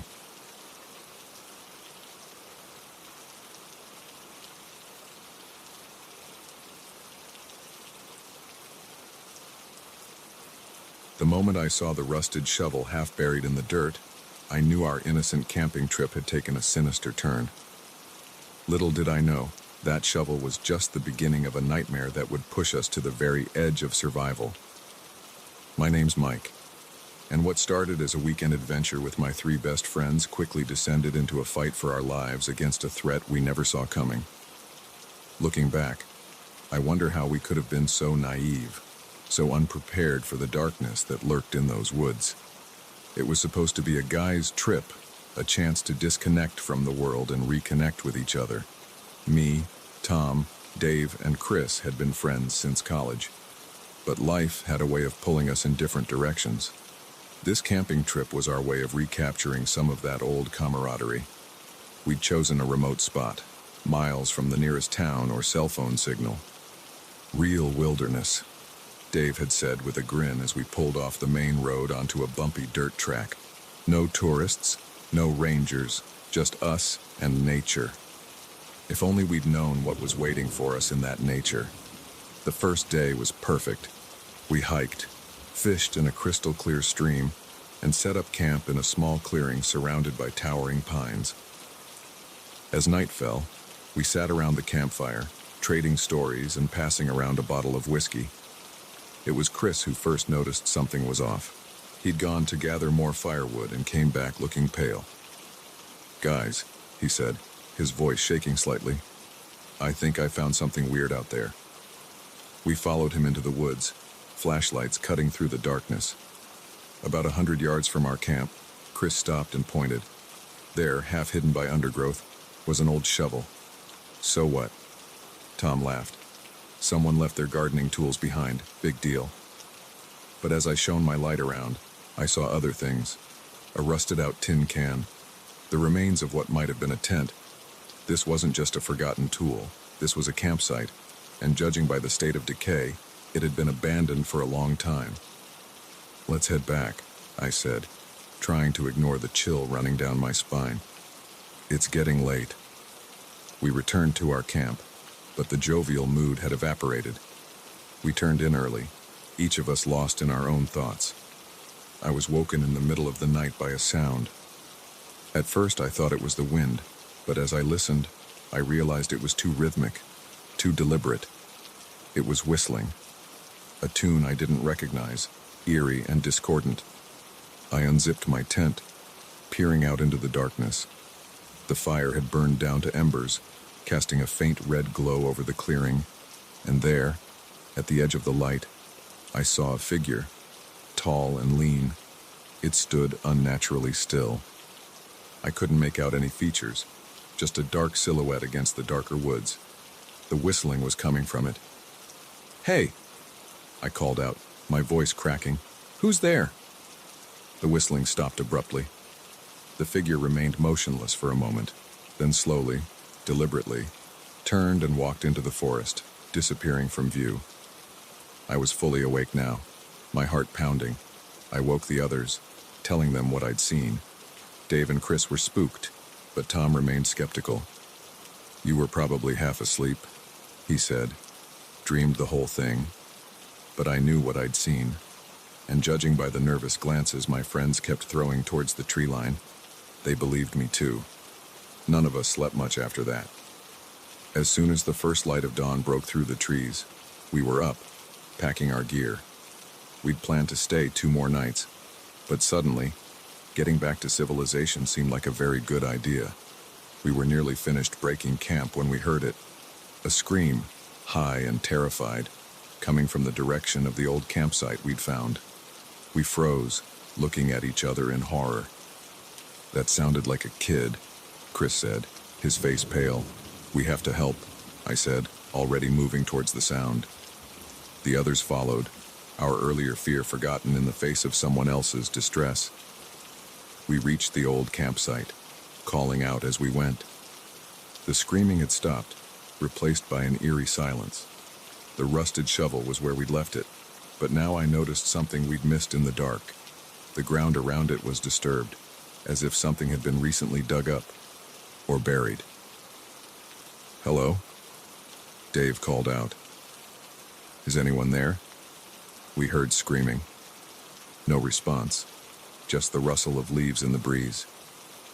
We were about to give up and head back when Tom spotted something, a flash of color in the underbrush.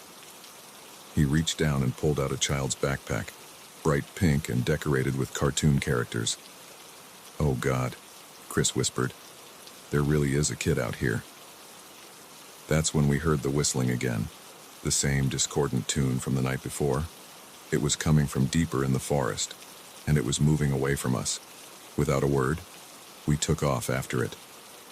The underbrush was thick, branches whipping at our faces as we ran. The whistling always seemed just out of reach, leading us deeper and deeper into the woods. Suddenly, the trees opened up into a small clearing. In the center stood a cabin, old and decrepit. The whistling had stopped. We approached cautiously, calling out. No response. The cabin door stood slightly ajar, swaying gently in the breeze. "We should go in," I said, though every instinct screamed at me to run. "If there's a kid in there." Tom nodded, pulling out his hunting knife. "Or I'll go first." The door creaked as Tom pushed it open. The interior was dark, musty. Our flashlight beams revealed a single room, sparsely furnished. A table, a chair, a bed with rotting sheets, and on the walls... "Jesus," Dave breathed. The walls were covered in photographs, hundreds of them, maybe thousands, and in every photo was a child, different ages, different races, but all with the same terrified expression. "We need to get out of here," Chris said, his voice shaking. "Now."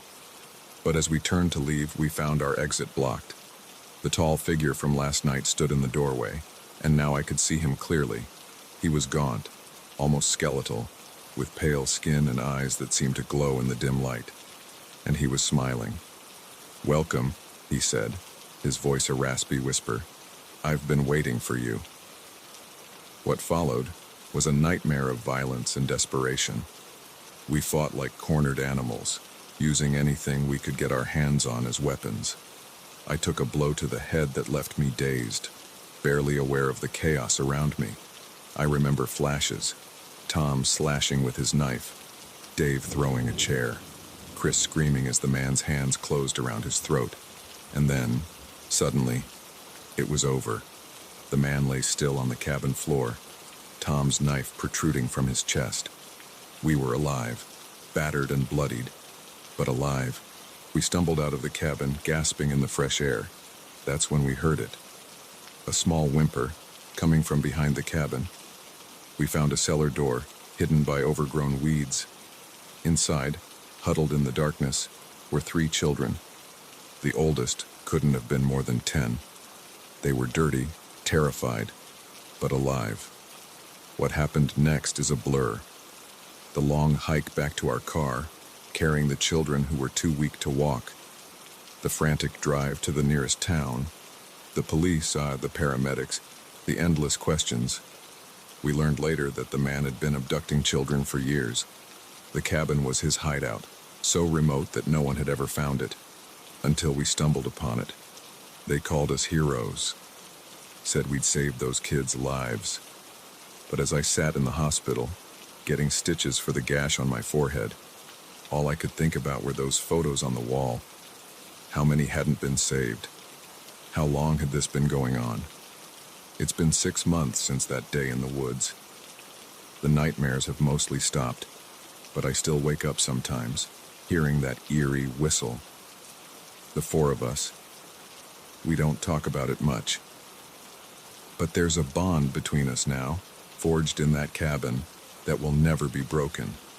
We went into those woods looking for adventure, for a chance to recapture our youth. We came out changed men, with a stark understanding of the evil that can lurk in the quiet places of the world. I still go camping sometimes, still love the peace of the forest. But now, I always keep one eye on the tree line, because I know now that the real monsters aren't the bears or the wolves.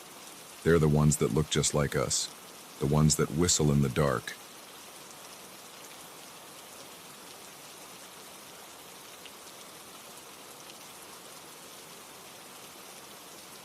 The moment the power went out and I heard that first gunshot, I knew this wouldn't be just another boring shift at the gas and go. Little did I know, I was about to spend the longest night of my life trapped with a desperate fugitive, fighting to survive until dawn. My name's Sarah, and I'm a night clerk at a 24-hour convenience store just off the highway. It's not glamorous work, but it pays the bills while I finish my degree. Most nights, my biggest challenge is staying awake. But that all changed on a rainy Tuesday in October. It was about 2 a.m., and I was halfway through my shift. The store was empty, as usual for that time of night. I was behind the counter, nose buried in a textbook, when the bell over the door chimed. I looked up to see a man stumble in, soaking wet from the rain. He was tall, with dark hair plastered to his forehead, and his eyes darted around the store nervously. "Can I help you?" I asked, trying to keep my voice friendly despite the unease growing in my gut. He jumped at the sound of my voice, then seemed to steel himself. "Yeah, bathroom?" I pointed to the back of the store. "Past the coolers on the left?" He nodded and hurried off. I watched him go, noticing how he kept one hand pressed against his side. Something was definitely off about this guy. I was debating whether to call my manager when the lights flickered once, twice, and then went out completely. The sudden darkness was disorienting, broken only by the faint glow of emergency lights.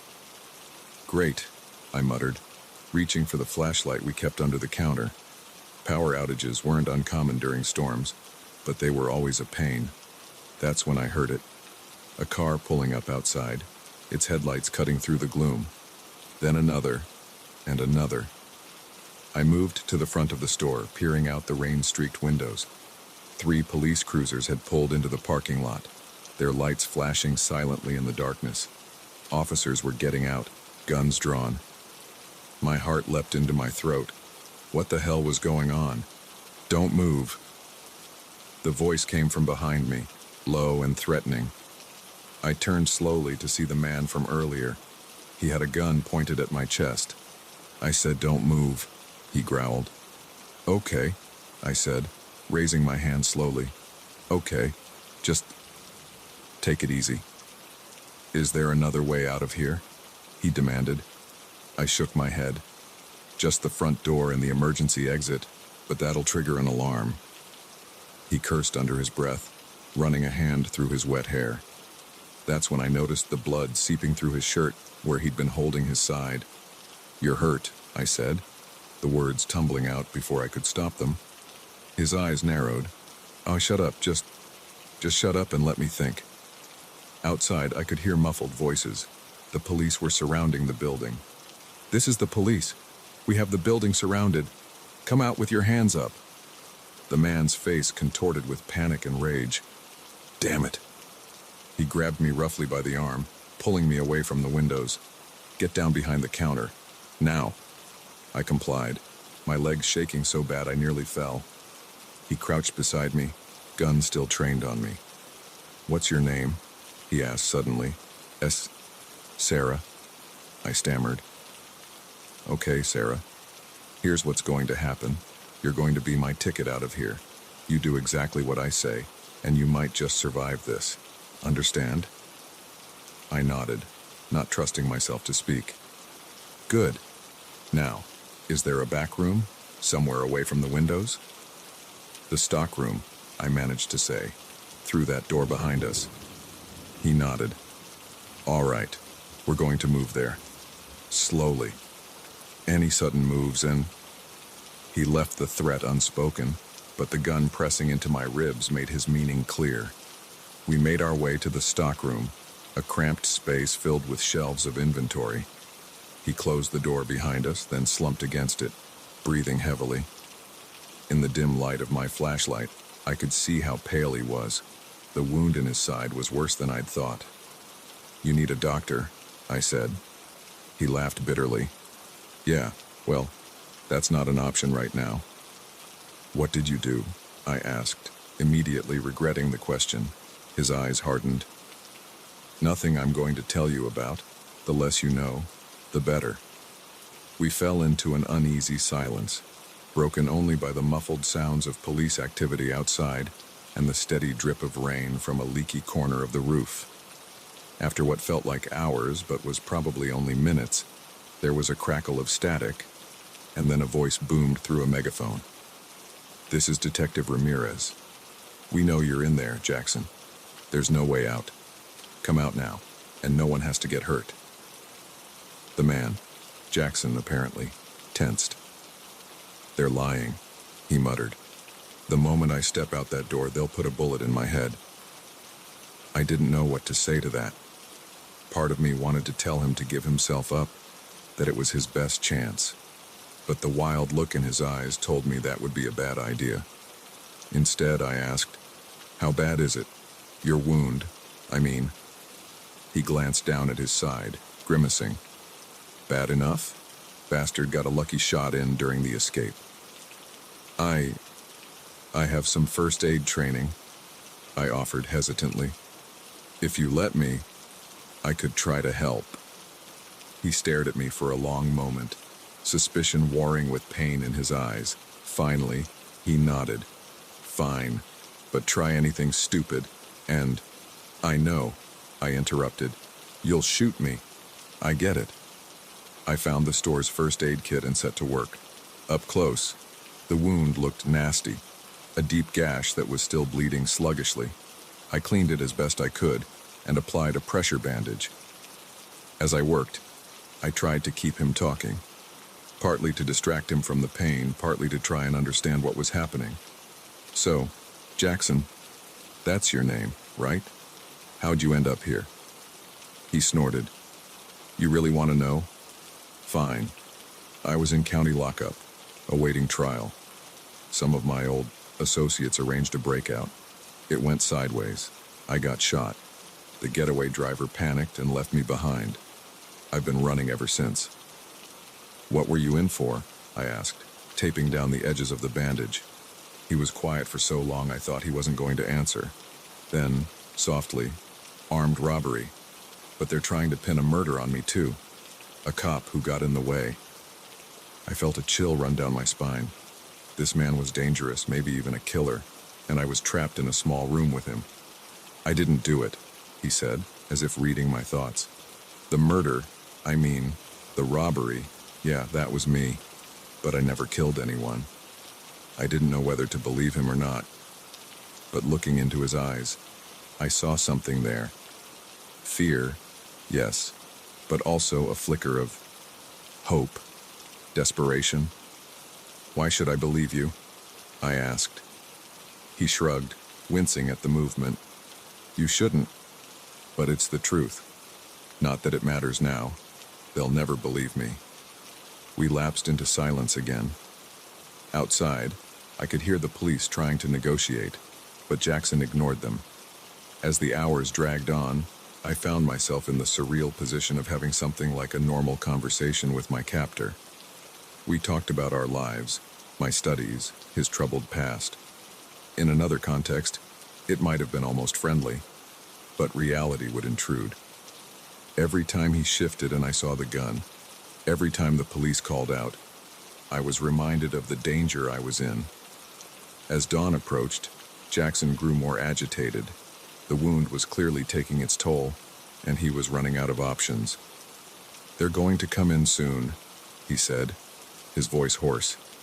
"When they do, I want you to know I'm sorry for dragging you into this." I looked at him, really looked at him. Despite everything, I found myself believing him. Not about his innocence necessarily, but about his remorse. "It's not too late," I said softly. "You could still give yourself up, tell your side of the story." He laughed, but there was no humor in it. "Yeah, right. Who's going to believe a con like me?" "I might," I said, surprising myself. "If you let me go, if you give yourself up peacefully, I'll tell them you treated me well, that you said you were innocent of the murder. It might not be much, but it's something." Jackson stared at me for a long moment, his expression unreadable. Then, slowly, he lowered the gun. "Okay," he said, his voice barely a whisper. "Okay." What happened next was a blur. Me walking out first, hands raised. The rush of police into the store. Jackson being led out in handcuffs. As they put him in a squad car, our eyes met one last time. There was gratitude there, and something else. A silent acknowledgement of the strange bond we'd formed during that long night. In the days that followed, I gave my statement to the police. True to my word, I told them how Jackson had treated me, about his claim of innocence. I don't know if it made a difference. I never saw Jackson again after that night. Sometimes I wonder what became of him, if he ever got a chance to tell his side of the story. As for me, well, I still work the night shift at Gas and Go. But now, every time the bell over the door chimes, I look up with a mix of apprehension and curiosity, because you never know who might walk in or how they might change your life. One thing's for sure, I'll never look at a quiet night shift the same way again.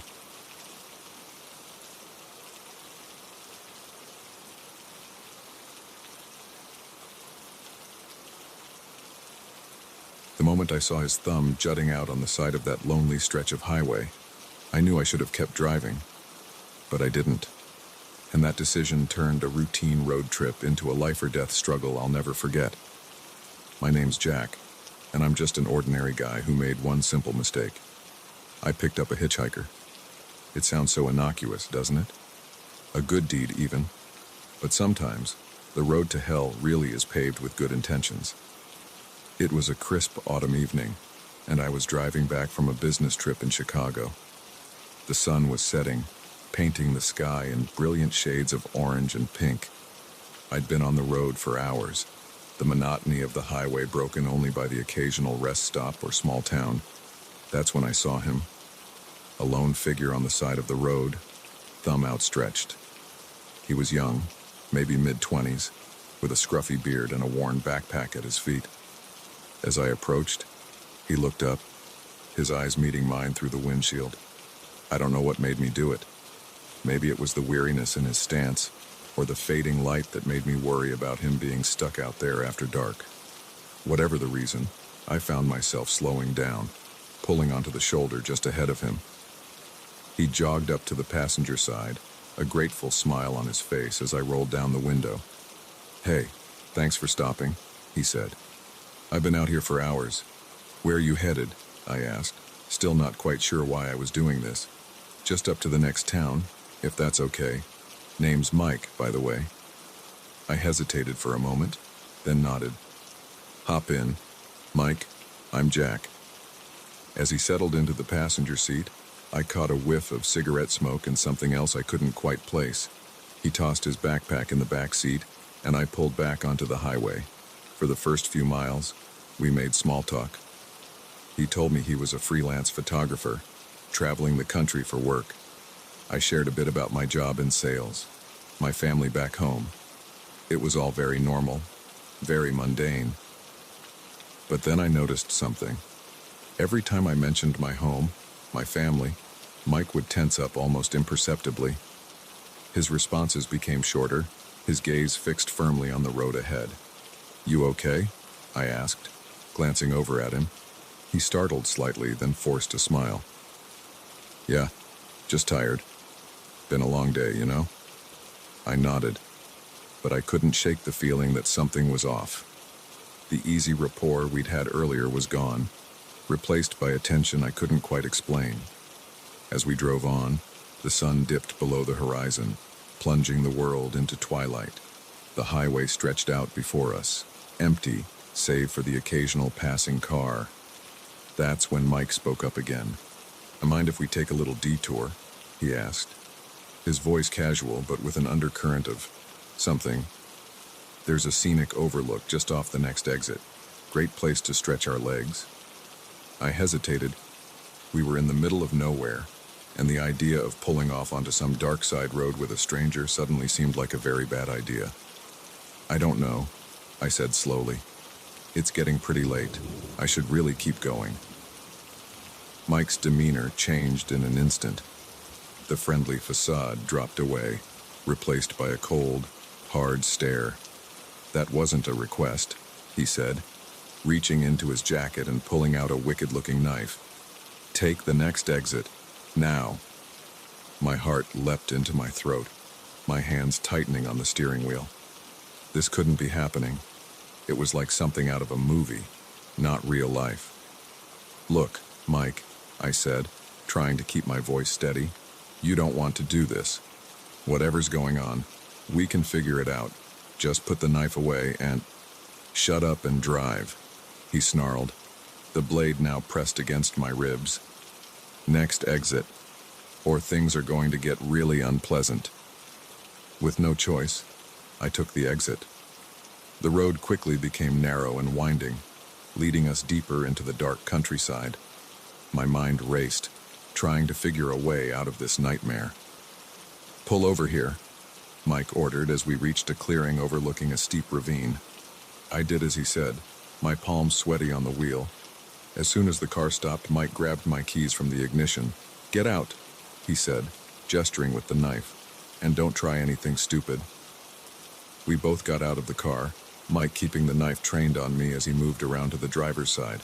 "Okay, Jack," he said, a cruel smile twisting his features. "Here's how this is going to go. You're going to give me your wallet, your watch, and your phone. Then you're going to start walking down that road. Don't look back, don't try to follow me. If you're lucky, someone will pick you up before you freeze." "Please," I said, my voice shaking. "You don't have to do this. Just take the car and go. I won't report it, I swear." Mike laughed, a harsh, humorless sound. "Nice try, but I can't take that chance. Now, hand over your stuff. I won't ask again." Slowly, I reached for my wallet, but as I pulled it out, I let it drop to the ground. It was a desperate move, But it worked. Mike's eyes flicked down for just a second. In that moment, I lunged. We went down in a tangle of limbs, grappling for control of the knife. Mike was stronger than he looked, but I had the advantage of surprise and desperation. We rolled across the gravel, dangerously close to the edge of the ravine. I managed to get on top, pinning Mike's knife hand to the ground, but he wasn't done. With his free hand, he grabbed a fistful of gravel and flung it into my eyes. Blinded and in pain, I reeled back. I felt the knife slash across my arm, hot blood spilling down my sleeve. Mike shoved me hard, and suddenly there was nothing beneath me but air. I tumbled down the steep slope, branches and rocks tearing at my clothes and skin. When I finally came to a stop at the bottom, every inch of me ached. But I was alive. Above, I could hear Mike cursing. The beam of a flashlight swept over me, and I pressed myself against the ground, hardly daring to breathe. After what felt like an eternity, I heard the car door slam and the engine roar to life. As the sound of my car faded into the distance, I allowed myself to assess the damage. The cut on my arm was painful but not too deep. Nothing felt broken, though I was sure I'd be one giant bruise come morning. Slowly, painfully, I began to climb back up the slope. It was slow going in the dark, my hands scrabbling for purchase on loose rocks and exposed roots. By the time I reached the top, I was exhausted and shaking. The clearing was empty now, no sign of Mike or my car. I was alone in the middle of nowhere, with no phone and no idea which way the nearest town might be. For a moment, despair threatened to overwhelm me, but then I remembered my family, waiting for me back home. I couldn't give up. I had to find help. I chose a direction and started walking, my arm cradled against my chest. The night was cold, and I shivered in my thin jacket, but I kept moving, one foot in front of the other. I don't know how long I walked. Hours, probably. The moon rose, providing just enough light to keep me from stumbling off the road. Every car I saw, I tried to flag down, but they were few and far between on this lonely stretch, and none stopped. Just when I thought I couldn't take another step, I saw lights in the distance. As I got closer, I realized it was a small gas station, a beacon of hope in the darkness. I stumbled into the fluorescent-lit store, startling the sleepy clerk behind the counter. "Please," I gasped. "I need help. I need to call the police." What followed was a whirlwind of activity. Police statements, paramedics checking me over, calls to my frantic family. Mike and my car were long gone, but the police put out an APB. As I sat in the back of an ambulance, a shock blanket draped over my shoulders, the reality of what had happened began to sink in. I had nearly died, all because I decided to pick up a hitchhiker. In the days and weeks that followed, I jumped at every shadow, flinched at every unexpected sound. I couldn't drive for months without having a panic attack. The physical wounds healed, but the psychological scars ran deep. They never caught Mike. Sometimes I wonder where he is, if he's still out there on some lonely highway, thumb out, waiting for another good Samaritan to make the same mistake I did. I've learned my lesson. No more picking up hitchhikers, no matter how harmless they might seem, because you never know who might be hiding behind a friendly smile and a hard luck story. These days, when I drive that stretch of highway, I keep my eyes firmly on the road ahead. And if I see a figure on the side of the road, thumb outstretched, I press the gas pedal a little harder and send up a silent prayer for whoever might stop next. Because sometimes, the most dangerous predators are the ones hiding in plain sight, just waiting for someone to let down their guard.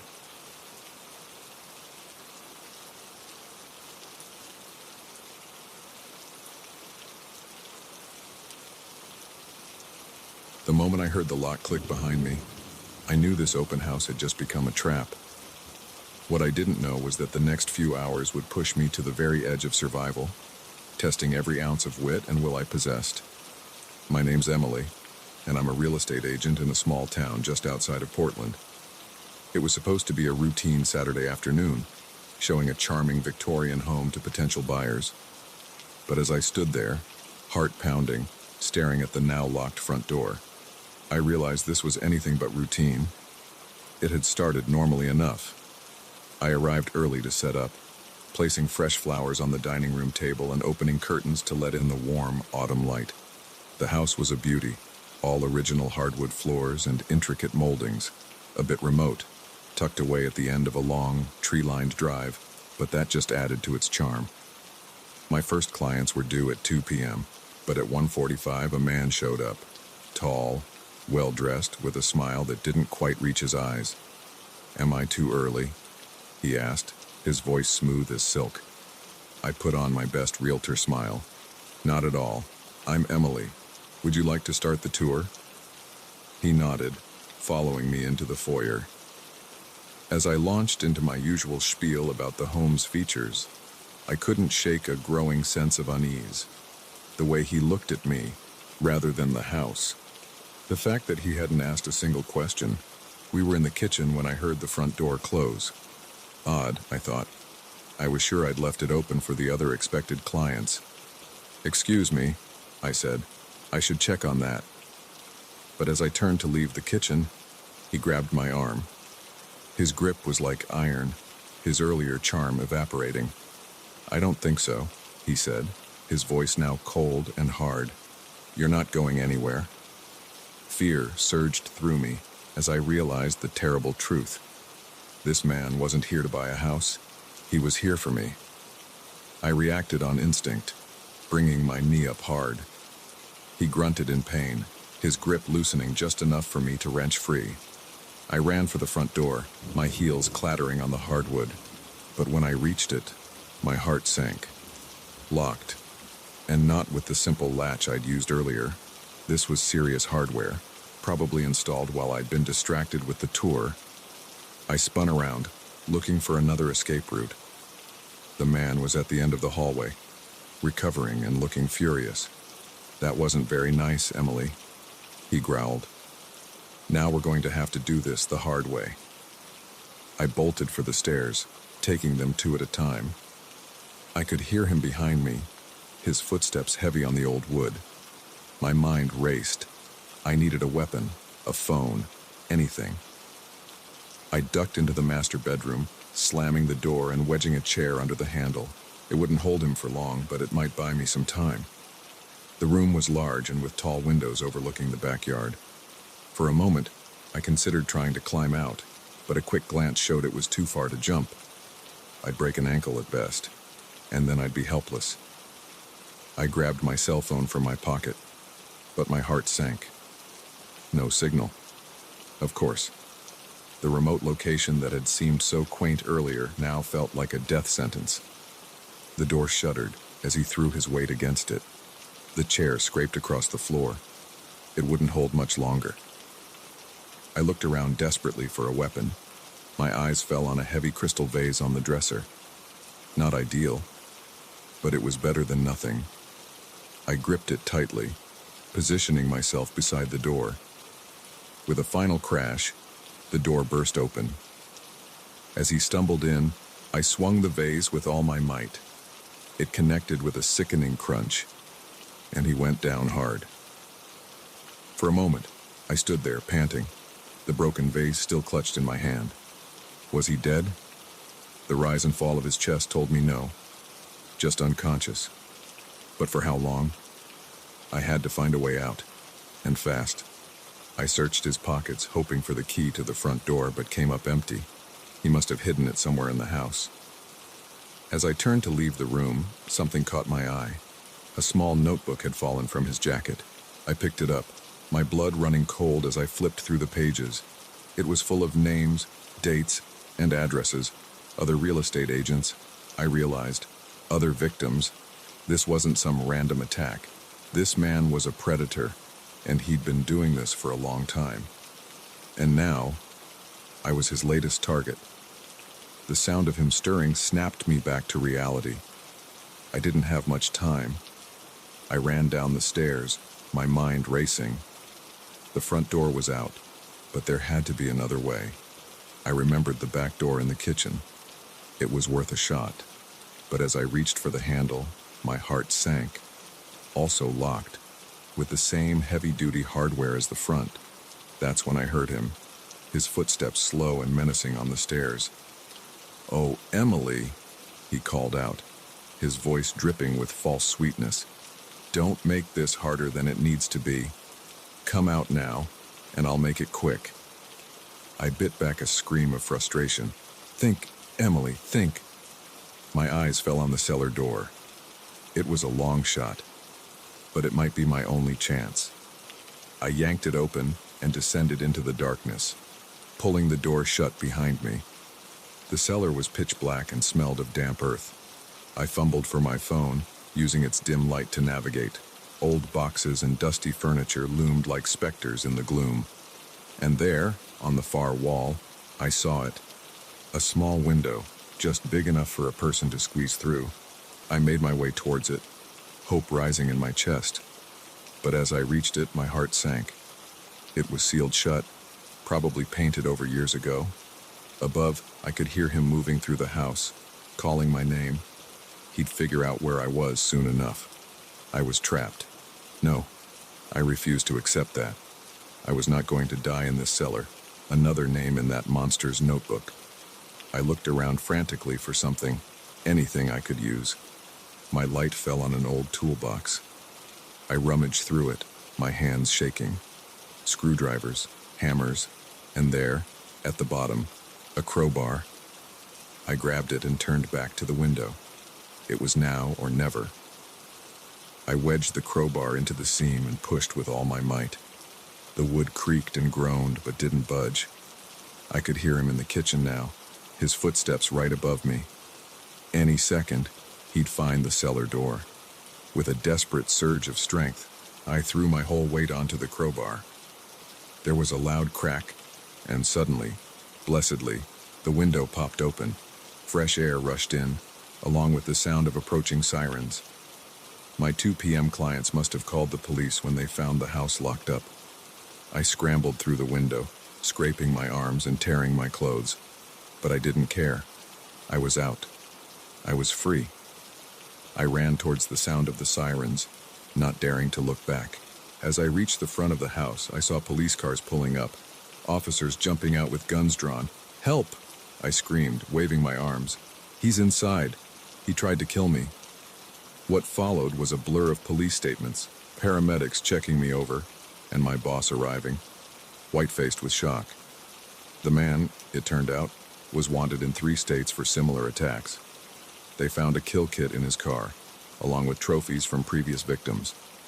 As I sat in the back of an ambulance, a shock blanket draped over my shoulders, the reality of what had happened began to sink in. I had come face to face with a serial killer, and I had survived. In the days and weeks that followed, I jumped at every shadow, flinched at every unexpected sound. I couldn't do an open house without breaking into a cold sweat. The physical bruises faded, but the psychological scars ran deep. But slowly, surely, I began to heal. I took self-defense classes. I changed our company policies to ensure no agent ever had to be alone in a house with a stranger again. And I told my story, hoping it might save someone else from going through what I did. Now, when I walk into a house, I always make sure I have an escape route. I trust my instincts when something feels off, and I never, ever take my safety for granted, because I learned the hard way that sometimes the most dangerous thing in an empty house isn't a faulty foundation or outdated wiring. Sometimes, it's the person who walks through the door with a smile that doesn't reach their eyes. I still sell houses. I still love the joy of helping someone find their dream home. But now, I do it with my eyes wide open, always aware that danger can lurk in the most unexpected places. And every time I hand over a set of keys to a happy new homeowner, I say a silent prayer of thanks, because I know how close I came to never doing that again. So if you're ever at an open house and something feels off, listen to that little voice in your head. It might just save your life. I know it saved mine.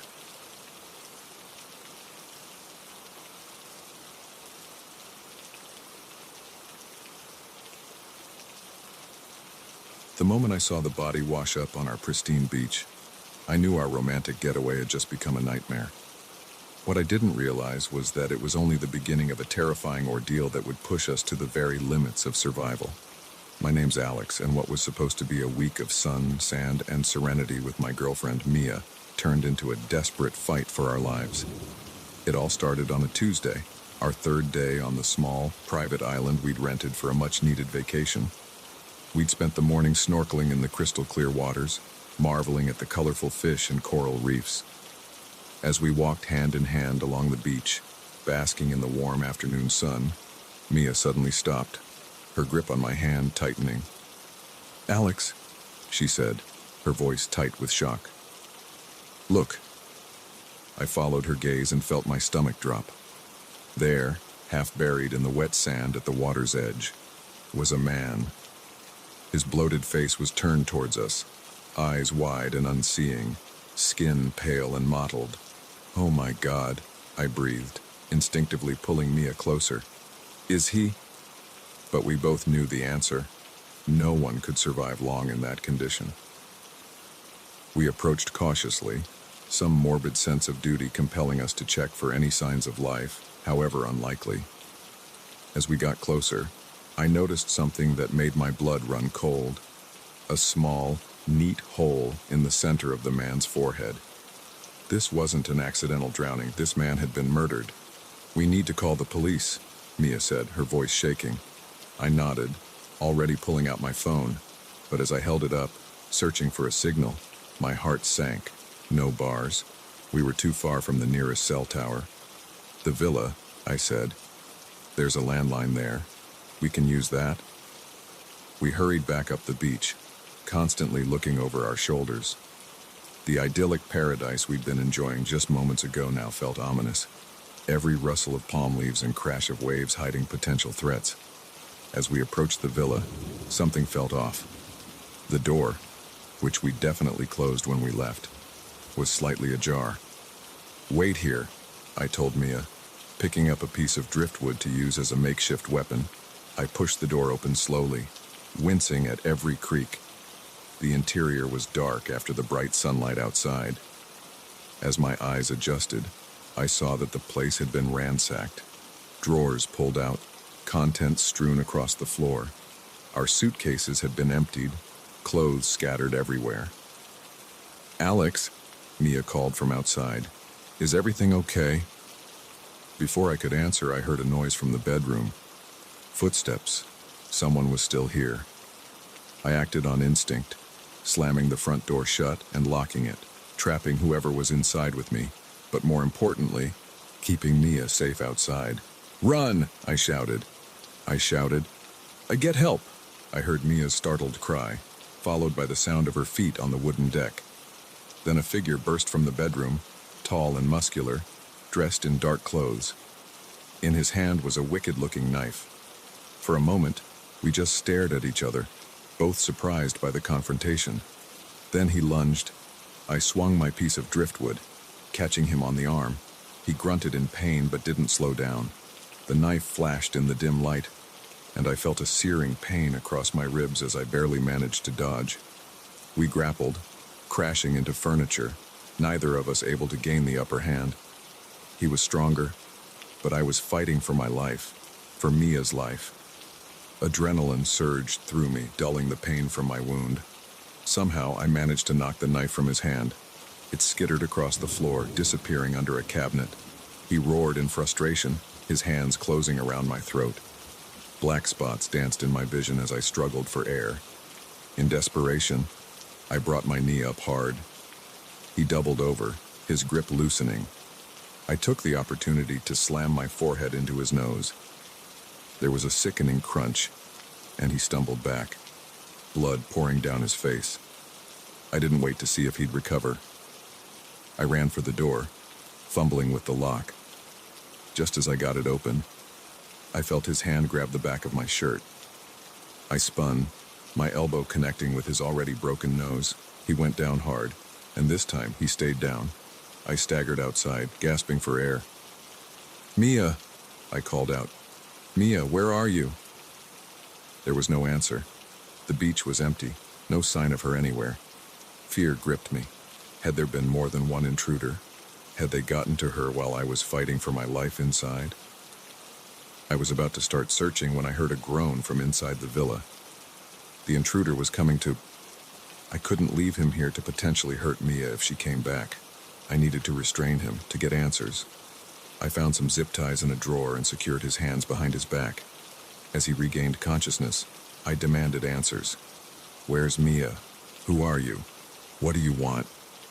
He just laughed, a chilling sound.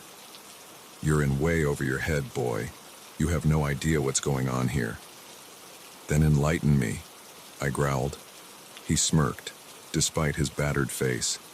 This island isn't as private as you think. It's a drop point. That man you found on the beach. He was supposed to make a delivery. When he didn't show, we came looking.